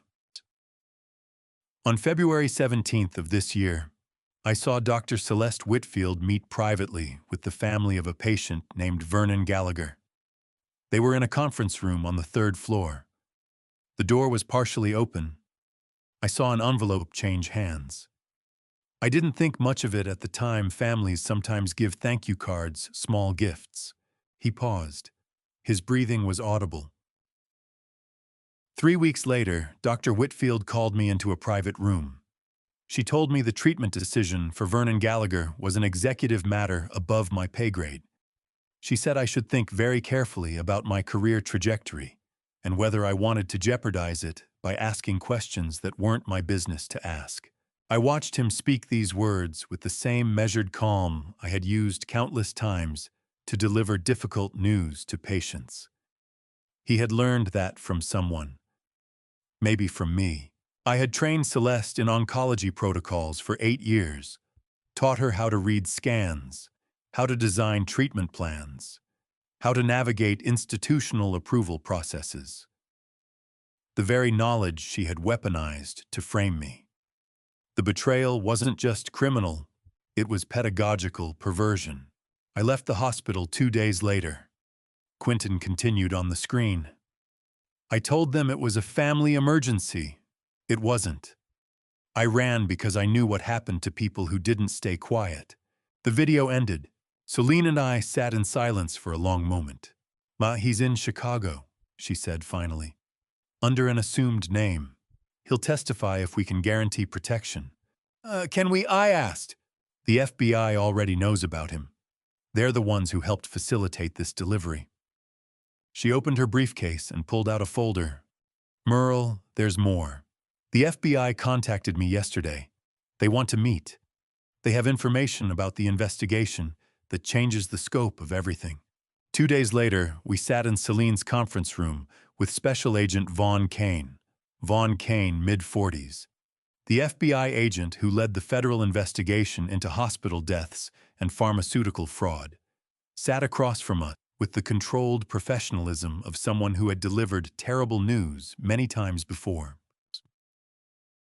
"Dr. Whitfield," he said, "we've identified 2 prior deaths at your hospital showing the same pattern as Vernon Gallagher's case." I set down my coffee cup slowly. "2 prior deaths," I repeated. "Yes. Both occurred within the 18 months preceding Vernon Gallagher's death. Both showed signs of unauthorized experimental drug administration. One patient file vanished completely from the hospital archives. The other had audit trail modifications matching the exact pattern we found in Vernon Gallagher's records." Celine leaned forward. "You're saying my client was framed for 3 murders, not 1. We're saying someone has been using Dr. Whitfield's credentials as cover for 18 months, Kane said. "Vernon Gallagher wasn't the crime, he was the mistake that exposed it." He opened a laptop and turned it toward us.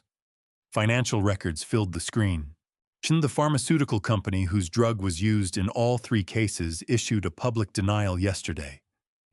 Their CEO claims no knowledge of any unauthorized trials, but we traced the money. He pointed to a highlighted line.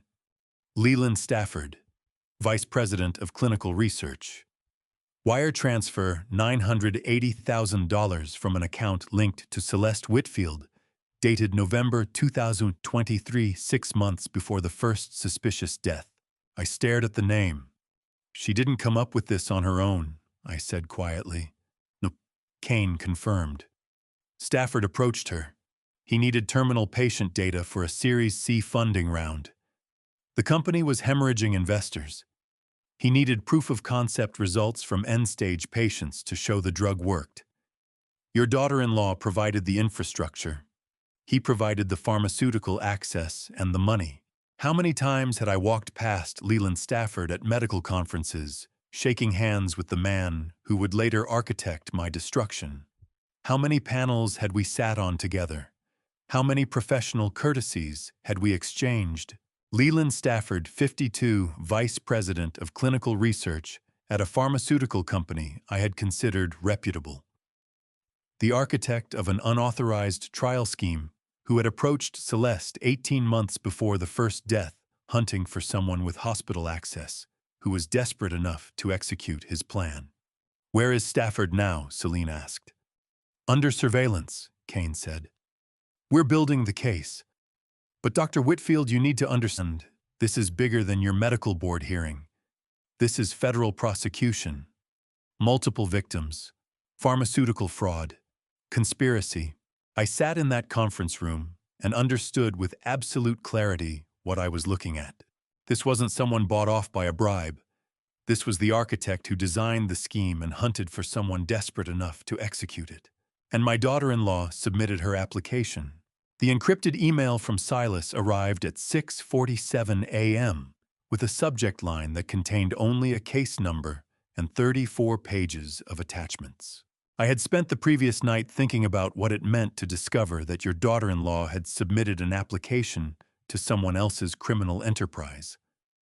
That Celeste had not conceived this scheme, but had been recruited into it. That somewhere in the preceding 18 months, she had made a calculated decision to participate in something she knew would destroy innocent people. Now I sat at my desk and opened Silas's email. The first page was a technical summary, written in the precise language of digital forensics. I read it twice. Then I picked up my phone and called him. He answered on the second ring. "Merle," Silas said. "Did you receive it?"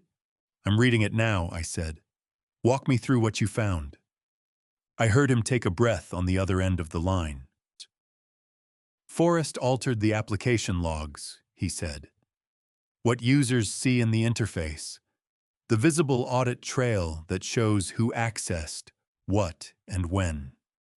He changed timestamps. He created false user activities under your credentials. He made it look like you were active in the system when you weren't." "But," I said, But he couldn't touch the database transaction logs or the OS-level event logs. Those are immutable by design. They're written at the operating system level and the database kernel level. You need root access and direct database manipulation to change them, and even then, they leave traces. And those logs show, "Your account had 0 activity that night," Silas said. "The night Vernon Gallagher died, your credentials accessed nothing. The entries under your name in the application layer were generated by a system service account that only the EMR technical director has access to." I sat very still. "This wasn't a hack," I said quietly. "This was an inside job by someone who built the system." "Yes," Silas confirmed. I looked at the technical report on my screen. Page after page of log entries, database timestamps, operating system event records. All of it proving that while the visible interface showed me as active, the underlying systems recorded nothing. For 38 years, I had taught my son to value precision, system integrity, documentation, the importance of keeping accurate records because lives depended on them, and he had weaponized every principle I had ever instilled in him. "I'm forwarding this to Celine and the FBI," Silas said. "But Merle, there's more. The FBI has their own digital forensics team. They've been analyzing the same evidence independently. They want to meet with you." 3 days later, I sat in a conference room at the FBI's Columbus field office with Celine beside me, Special Agent Iris Navarro, mid-30s, an FBI digital forensics specialist who had led the independent verification of EMR tampering and PKI certificate analysis, sat across from us with a laptop open. Next to her sat Agent Fletcher Royce, 51, an FDA Office of Criminal Investigations agent who specialized in pharmaceutical fraud and unauthorized clinical trials. Dr. Whitfield Navarro began, "We've completed our analysis of the digital evidence. Our findings corroborate what Silas Harrington provided to your defense team. But we found something additional." She turned the laptop screen toward us.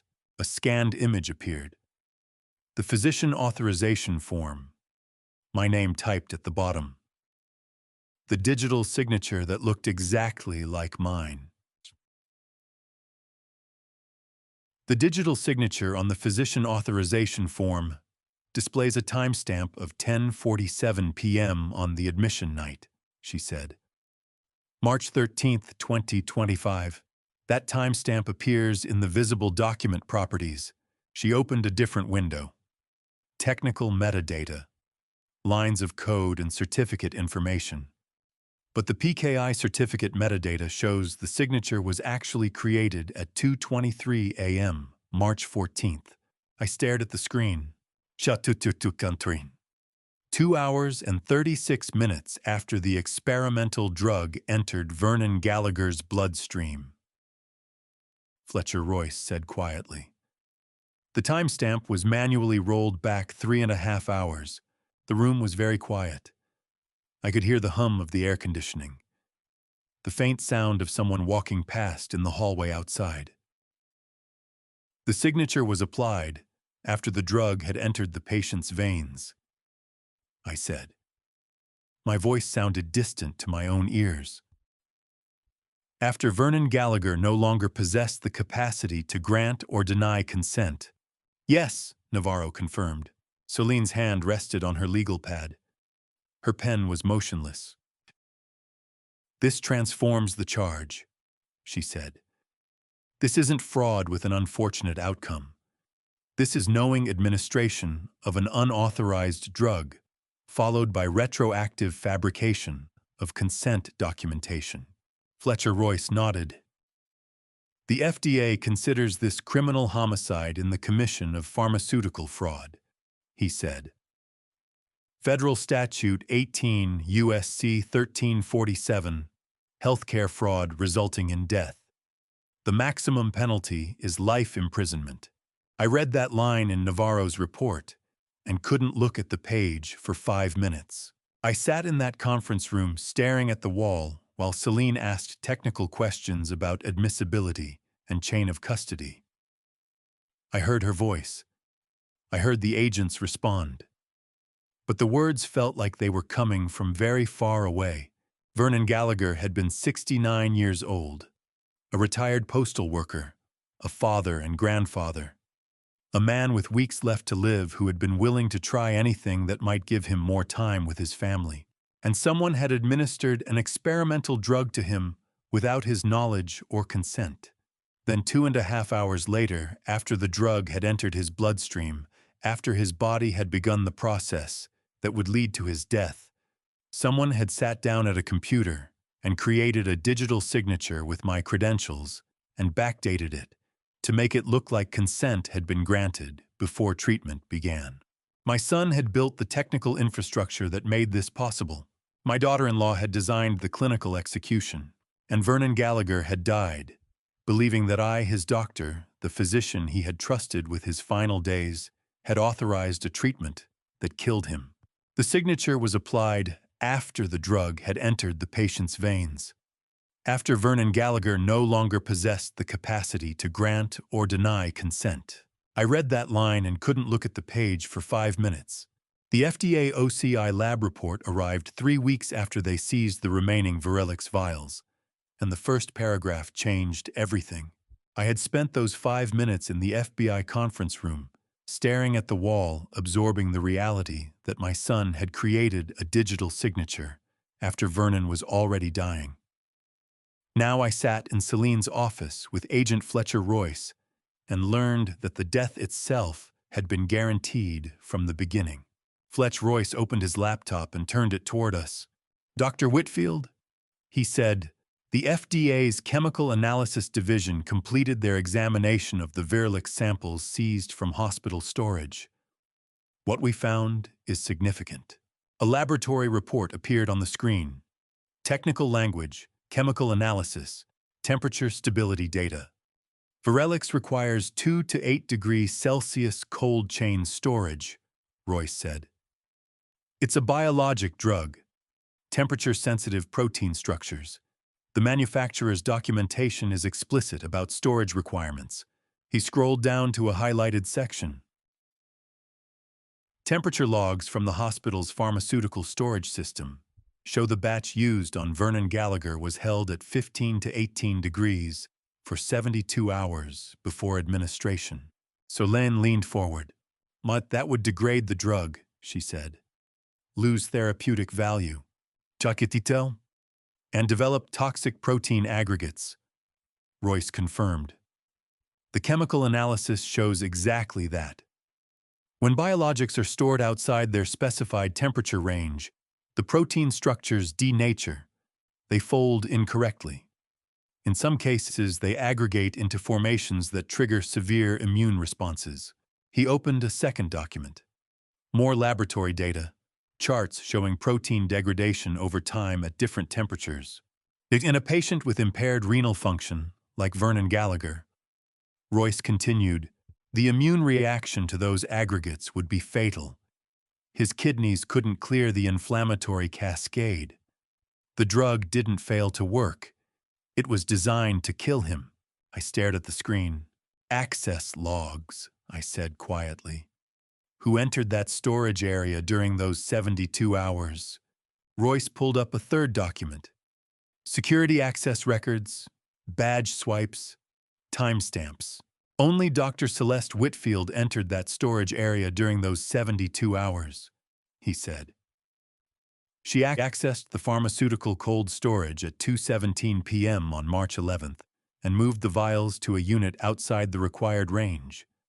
It stayed there until March 13th at 9:30 a.m., when she accessed the storage again and returned it to normal long enough to guarantee the drug would turn lethal instead of therapeutic. The room was very quiet. Required temperature 2 to 8 degrees Celsius. Actual temperature 15 to 18 degrees. Duration 72 hours. Result protein aggregation immunogenic cascade renal failure. Clinical murder by thermodynamics. She moved the vials to a warmer storage unit, Celine said. Deliberately. Yes, Royce confirmed. and then she moved them back to proper storage before anyone else accessed the area. If Vernon Gallagher had survived the treatment, she would have been the physician who pioneered a successful experimental protocol. If he died, which she ensured he would, you would be the physician whose authorization led to his death. I understood it completely now. If Vernon died, I would lose my license, and Celeste would be appointed acting chief. If Vernon survived, Celeste would become a pioneer in experimental oncology, and I would remain under investigation for approving an unapproved treatment. Either way, she won, but she had made certain there was only one outcome. When will you arrest her? I asked. The warrant is being prepared now, Royce said. Within 48 hours. The call from Selene came the next morning at 7:15 a.m. I was in my study going through case files, trying to focus on something other than the knowledge that my daughter-in-law had committed premeditated murder disguised as medical innovation. Merle, Selene said when I answered. Her voice was different, careful. The FBI found Forrest's offshore accounts yesterday. They summoned him this morning for interrogation. I set down my coffee cup. Where is he now? I asked. He didn't flee. He didn't call a criminal attorney. He called me. I was quiet for a moment. He called you, I repeated. Yes. He still has my office number saved in his phone. He's had it since he was a child. You gave it to him when he was 16 in case of emergencies. What did he say? Selene took a breath. He asked one question, she said. If I hand over everything I have, the account records, the access logs, the communications with Celeste, will my father be protected too?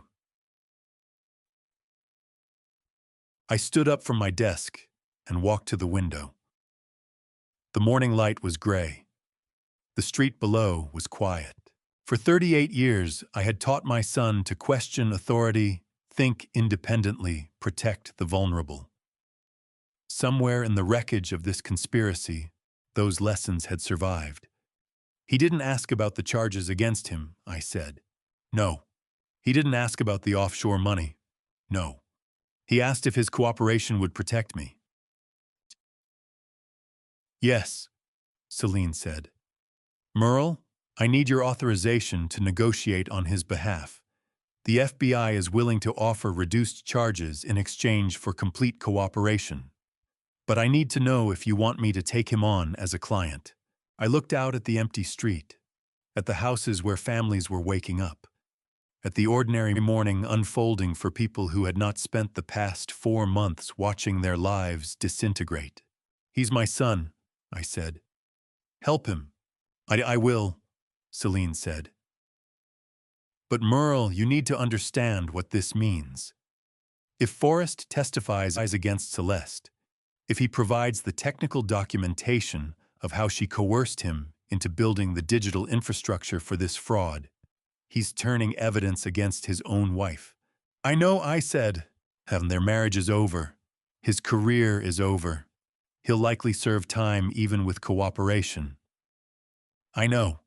And the first question he asked wasn't about any of that. It was about you. I stood at that window for a long time after Selene hung up. He didn't ask, will I be protected? He asked about me. I sat with that thought through the entire afternoon before I could resume my work.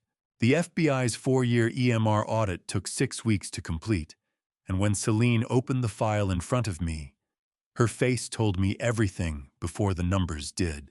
That afternoon, thinking about Forrest's question, had given way to evening and evening to the next day.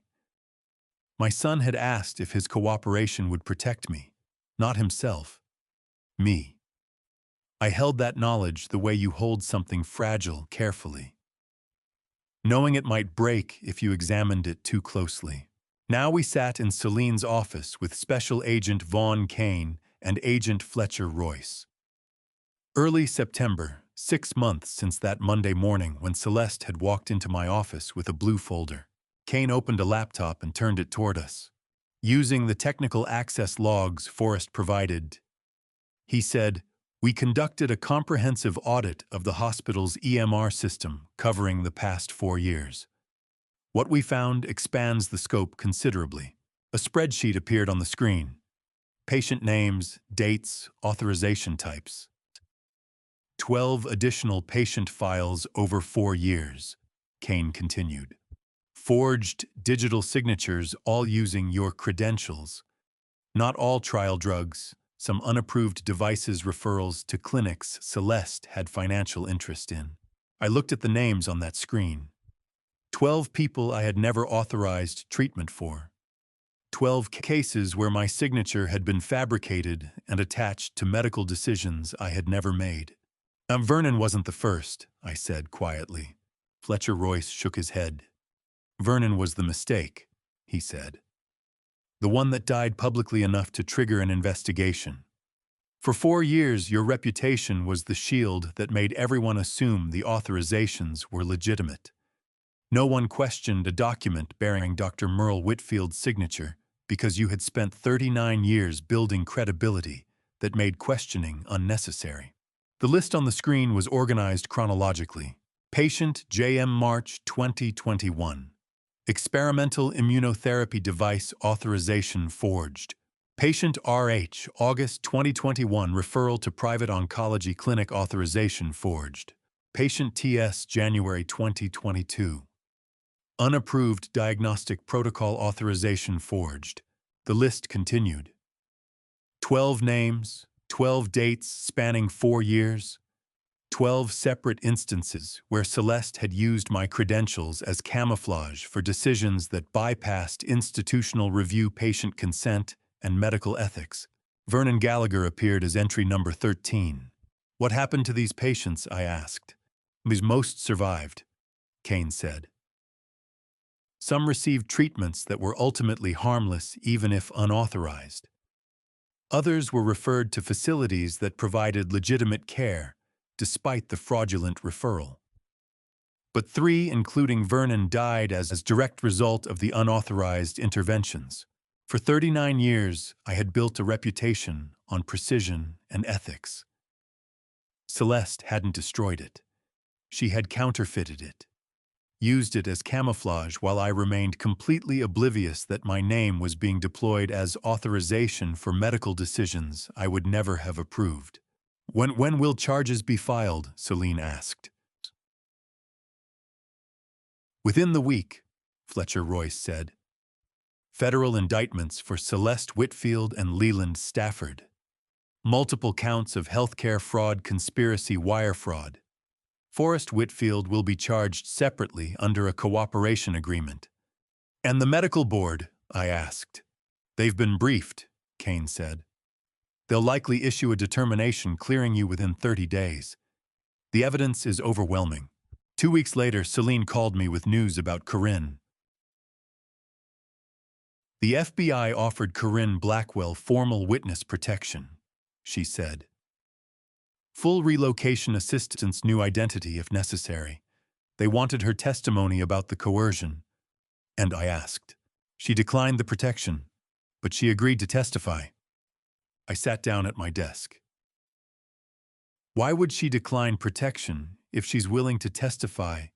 Because the FBI told her something important, Celine said. They have enough independent technical proof to secure indictments without her testimony. Forrest's cooperation provided everything they need. They don't require Corinne's statement to make the case. Then why testify at all? Because she chose to, Celine said. Not because she had to. Not because she was coerced or threatened or promised safety. Because she decided it was the right thing to do. Celine read me Corinne's statement over the phone. It was straightforward, clinical. The same professional precision she had brought to nursing for 20 years. Celeste had met with her privately the night before the medical board hearing, given her a typed statement to read, told her exactly what to say. When Corinne had hesitated, Celeste had mentioned that nursing credentials could be reviewed for past infractions, that the medical board took license violations very seriously, that it would be unfortunate if Corinne's long career ended over something that could have been avoided. Did she have infractions? I asked. None, Celine said. Intimidation doesn't require evidence. It just requires the suggestion that evidence might be found if someone looks hard enough. But here's what matters, Merle, the FBI told Corinne. They have enough technical proof without her testimony. She chose to testify anyway. She's reclaiming her agency, doing what's right instead of what's safe. I thought about Corinne standing at the nurses' station on the 7th floor. 12 years of working together. 12 years of trust that Celeste had weaponized into leverage. Is there anything else? I asked. Yes, Celine said. Her voice changed, became quieter. Corinne gave her statement to the FBI yesterday. Afterward, she asked the agent to pass along a message to you, through me. She didn't want to contact you directly. What message? Celine was quiet for a moment. I heard paper rustling on her end of the line. She said one final thing before leaving. Celine read. I am so sorry, Dr. Whitfield. I was terrified. I should never have let fear outweigh doing what was right. Celine paused. Merle, I wasn't in that room. My contact at the FBI recounted it to me over the phone, and I wrote it down in my notes because I thought you'd want to know. Corinne asked them to make sure you heard that, not as testimony, as an apology. I sat at my desk with the phone pressed to my ear and looked out the window at the afternoon light falling across German Village. Thank you for telling me, I said. I wrote it down in my journal because I never want to forget it. The Ohio State Medical Board hearing chamber held 7 physicians, 2 attorneys, 1 widow's daughter, and the wreckage of my 39-year career. I had written Corinne's apology in my journal the night before. Not because I needed to remember it, I would never forget those words, but because writing them down made them real in a way that hearing them secondhand had not. Fear should never outweigh doing what was right. She had said that, and she had meant it. Now I sat beside Celine at a long wooden table facing the medical board. October 15th. 7 months since that Monday morning when Celeste had walked into my office with a blue folder. Martin Greer, the board chair, I had known for 20 years, sat at the center of the panel. 6 other physicians flanked him. All of them had worked in Ohio medical institutions for decades. All of them understood what it meant to have your professional reputation called into question. Celine stood and addressed the board. 7 categories of evidence, she said. Her voice was clear and controlled. Forensic accounting proving financial conspiracy. Digital forensics proving EMR tampering. Temperature logs proving deliberate drug degradation. FBI audit revealing 12 forged signatures over 4 years. Witness testimony documenting coercion. Federal investigation confirming pharmaceutical fraud. And physical evidence, the unsigned physician authorization form Dr. Whitfield scanned to his personal server on March 10th, 4 days before Vernon Gallagher died. She walked through each category methodically. Projected documents on the screen at the front of the room. Bank statements, digital signature metadata, temperature monitoring logs. The list of 12 patients whose files bore my forged credentials. The board listened in complete silence. Celeste sat 3 rows behind me. I had seen her when I entered the chamber. She wore a dark suit instead of her white coat. Her hospital credentials had been suspended pending the federal investigation. Her hair was different, shorter, pulled back severely. Her face was thinner than I remembered. The oncologist who had framed me now sat in that hearing chamber as just another defendant. No white coat. No institutional authority. No carefully cultivated professional reputation to hide behind. The defense calls Daria Gallagher, Celine said. Daria walked to the witness chair. She wore a navy blue dress. Her hands held a single sheet of paper. She did not look at me as she was sworn in. Martin Greer asked her to state her relationship to the case. I am Vernon Gallagher's daughter, she said.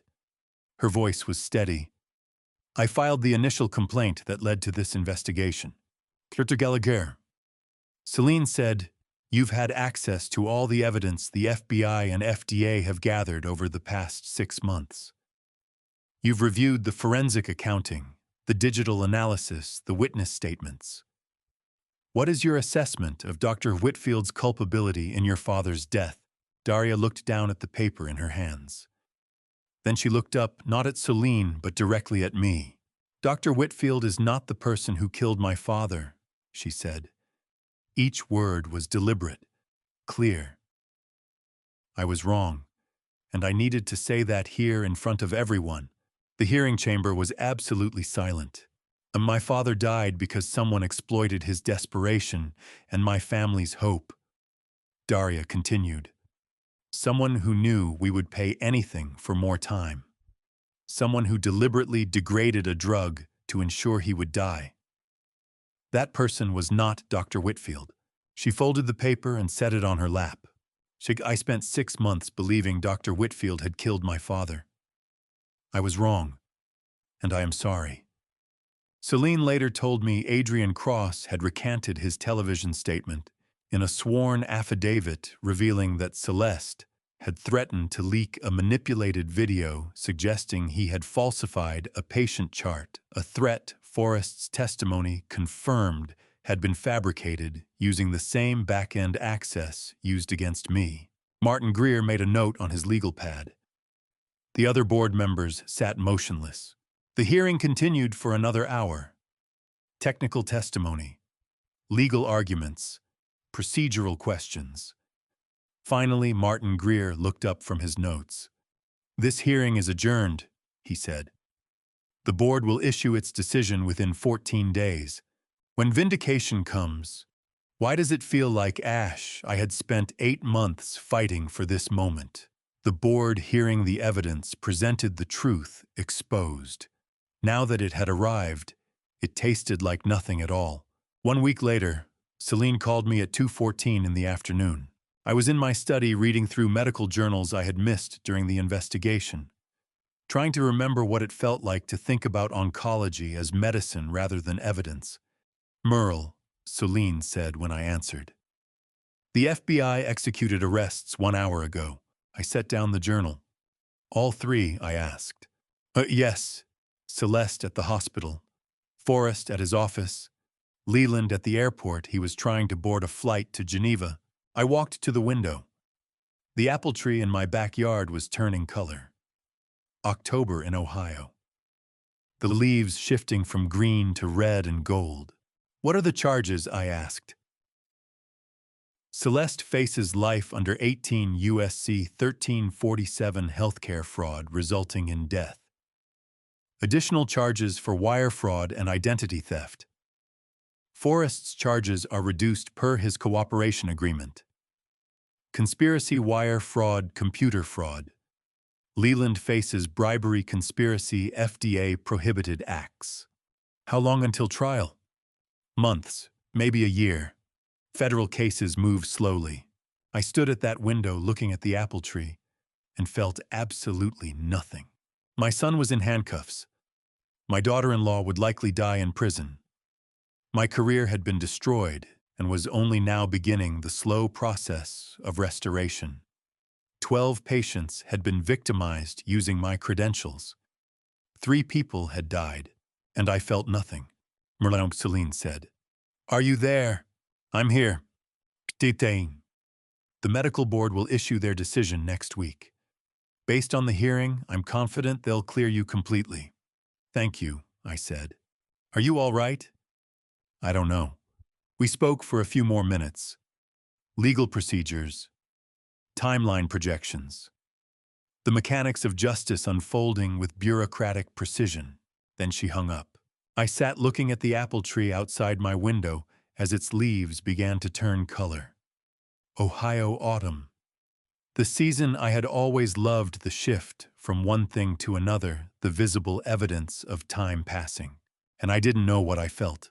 The federal holding facility visitation room smelled like industrial disinfectant and held 2 chairs, 1 glass partition, and the son I raised for 38 years. I didn't know what I felt when Celine told me about the arrests. That numbness had stayed with me through the following week. Through the medical board's announcement that they would issue their decision within days. Through the knowledge that Celeste would likely spend the rest of her life in prison, and Forrest would serve time despite his cooperation. Now I sat in a plastic chair facing my son through reinforced glass. November, 3 weeks after the arrests. Forrest wore an orange jumpsuit. His hands rested on the small metal counter in front of him. A phone handset sat between us, the only way to communicate through the glass. I picked up my handset. He picked up his. We sat in silence for 2 full minutes. I watched him. He looked thinner. His face was drawn. The fluorescent lights made his skin look gray. But his eyes were the same eyes I had seen across the dinner table for 38 years. The same eyes that had looked up at me when he was 5 years old and asked why people got sick. The same eyes that had watched me demonstrate how to tie a necktie when he was 16. Finally, he spoke. "I'm sorry, Dad," he said. His voice through the phone was quiet, strained. "I know it's not enough." I looked at him through that glass partition. "You asked the right question," I said.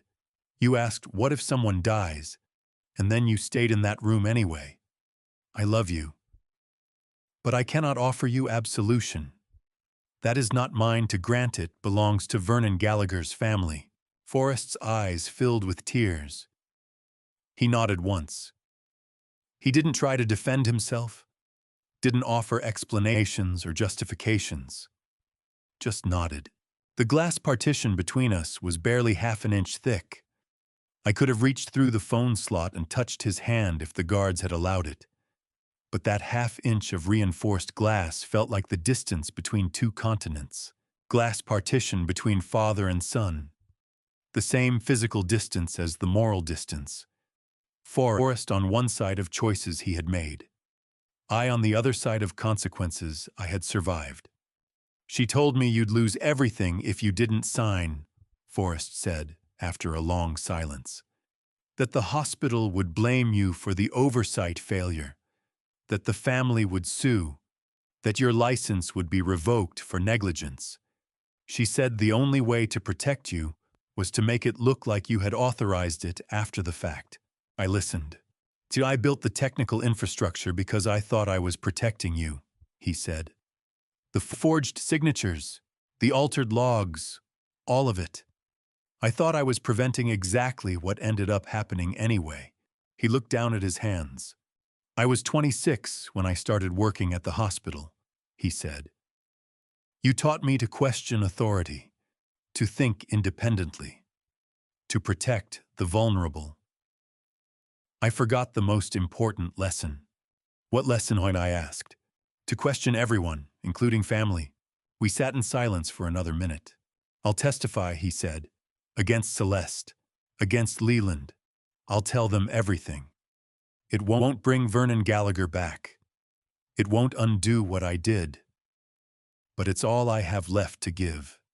"I know," I said. The visit lasted 30 minutes.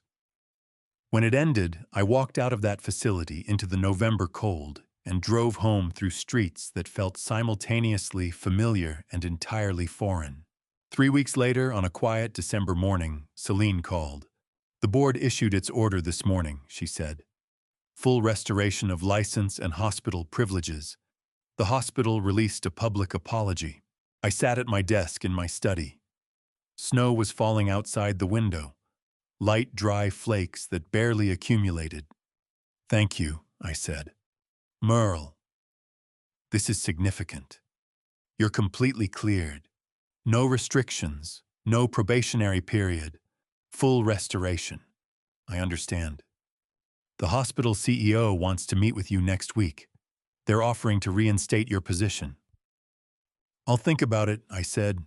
After Celine hung up, I opened my laptop and read the medical board's order. Official letterhead. Legal language. A paragraph acknowledging that the investigation had revealed systematic fraud perpetrated against me rather than by me. Another paragraph expressing the board's confidence in my professional integrity. 40 years to build a reputation. 8 months to clear my name. But Vernon Gallagher was still dead. I set the laptop aside and looked at the wall above my desk. My medical diploma hung in the same wooden frame where it had been for 39 years. The frame had aged. The glass was slightly yellowed. The paper itself had faded around the edges. Merle Whitfield, Doctor of Medicine, Ohio State University College of Medicine, 1986. A reputation takes decades to build, months to destroy. One official letter to restore. But restoration is not the same as repair. I thought about Vernon Gallagher, 69 years old, end-stage pancreatic cancer, weeks to live, a family desperate for more time, a daughter who had every right to believe that the doctor treating her father was someone she could trust. The medical board could restore my license with a signature. The hospital could issue a public apology with a press release. The FBI could arrest everyone responsible and prosecute them to the fullest extent of federal law. But none of that would give Vernon Gallagher's family back the final weeks they should have had with him. None of that would undo the betrayal of trust that had turned his death into evidence instead of grief. I stood and walked to the window. The snow was falling heavier now, covering the street, covering the trees, covering everything in white. They restored my license. But nothing can restore Vernon Gallagher to his family. The hospital CEO's office looked different than I remembered. New furniture, different paintings on the walls, a younger assistant outside the door. Dr. Gordon Castellano, 57, had led the institution through 8 months of scandal and federal investigation. He stood when I entered and extended his hand. "Dr. Whitfield," he said, "thank you for coming." I shook his hand and sat in the leather chair across from his desk. December light came through the windows behind him. 1 week since the medical board had restored my license. 2 weeks since Celeste's indictment on 14 federal counts. Gordon opened a folder on his desk. "The chief of department position is vacant," he said. "The board voted unanimously last night. We want you back, Dr. Whitfield.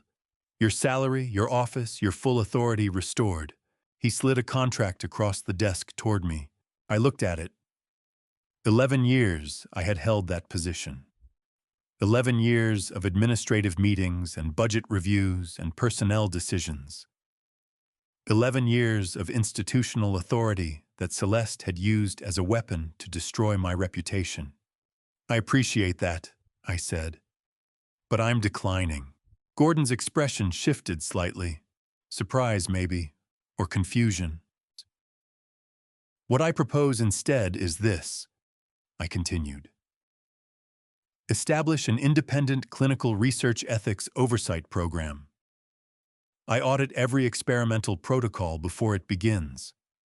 I report directly to your board and to federal IRB regulators. No administrative authority, no department budget. Just an unassailable mandate to question any clinical decision that places patients at risk." Gordon was quiet for a moment. Then he closed the folder and leaned back in his chair. "That," he said slowly, "is perhaps what this hospital needs far more than another department chair." We shook hands again. I left his office and walked the third-floor corridor past the oncology wing. Young residents moved quickly between patient rooms. Nurses updated charts. The hospital functioned exactly as it had for 40 years, indifferent to the conspiracy that had nearly destroyed one physician's career. But something had changed. Not the institution. Me.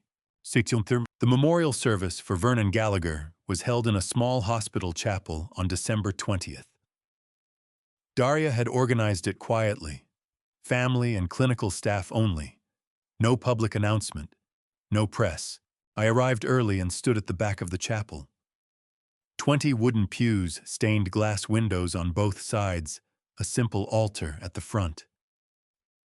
Daria stood near the first row, speaking quietly with her mother. She saw me and walked over. "Dr. Whitfield," she said, "thank you for coming." "Of course." She looked down at her hands. My father was going to die with or without Verlix. End-stage pancreatic cancer left no options. I understand that now. but he deserved to die with dignity, not inside an unauthorized experiment. She looked up at me. "Thank you for refusing to sign." I nodded. There were no words adequate for what she had lost. No apology sufficient for what her family had endured. The service began at 2 o'clock. Corinne Blackwell sat 3 rows from the front. Silas stood quietly near the side aisle. The patient whose photograph had sat on my office desk for years, a quiet reminder of why this work had always mattered. Young doctors I recognized from the oncology department sat in respectful silence. 39 years of oath-keeping, nearly destroyed, ultimately validated. After the service, as people were leaving, a small girl approached me in the aisle. 5 years old, maybe. Dark hair, blue dress. She looked up at me with serious eyes. "Are you a doctor?" she asked. I knelt down so we were at eye level. "I am," I said. "Huh, can doctors fix every sickness?" I thought of Vernon, of Silas, of 12 other patients whose files bore my forged signature, of Celeste's deliberate degradation of a drug that might have given dying people a few more months. "No," I said gently. "Doctors can't fix every sickness, but a doctor can choose to do what is right. And sometimes that is all we can do." She nodded solemnly, as if she understood something adults spent lifetimes learning, and returned to her mother's side. Daria stood near the chapel door. She met my eyes across the room and nodded once. An acknowledgement. Not forgiveness that was not mine to claim, but recognition that I had kept my word when everything demanded I break it. December 31st, my last day. I packed my office slowly. Medical journals framed certifications, photographs from 4 decades of clinical practice. The oncology wing was quiet. Most staff had left early for New Year's Eve. The hospital operated on skeleton crew until January 2nd. I opened the bottom desk drawer to retrieve my personal files.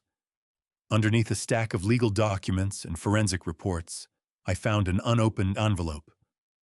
Official Medical Board letterhead. Postmarked March 12, 2025. I had received it 4 days before Vernon Gallagher died. 4 days before Daria filed her complaint. 4 days before my world collapsed into 8 months of investigation and federal scrutiny. I had never opened it. I tore the seal now and unfolded the single page inside. Dear Dr. Whitfield, your retirement application has been approved. Official retirement date January 1st, 2026. Thank you for your decades of service to Ohio medical practice. January 1st, 2026. Exactly as I had originally planned. Exactly as I had scheduled 11 months ago when I submitted the paperwork. I folded the letter and placed it in my briefcase. Then I picked up the box containing my personal belongings, switched off the office light, and closed the door behind me. I walked the hospital corridor for the last time. Not as chief of department, not as vindicated defendant, as a man who kept his word. January 1st, 2026. Exactly as I had planned. 39 years, and I leave with the same thing I brought in on my very first day, my name untarnished. And to you listening to my story, remember this: your reputation is built over decades, but it can be tested in a single moment. Looking back, I could have been more cautious. I trained Celeste for 8 years, trusted her completely, never questioned her motives. I assumed family loyalty was absolute. That was my mistake. Don't assume that blood or marriage guarantees integrity. Trust, but verify. Always keep your own records.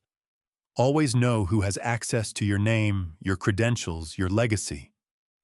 Those safeguards might feel unnecessary until the day they save you. The lesson isn't about revenge, it's about patience and pursuing family justice through truth.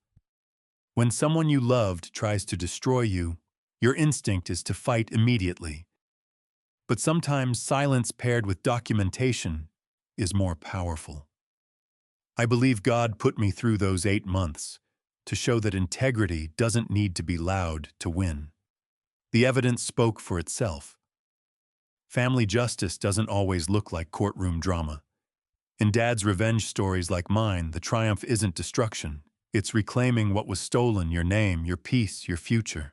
If this story resonated with you, I'd love to hear your thoughts in the comments. Have you ever had to fight for family justice in your own life? Share this with someone who needs to hear it.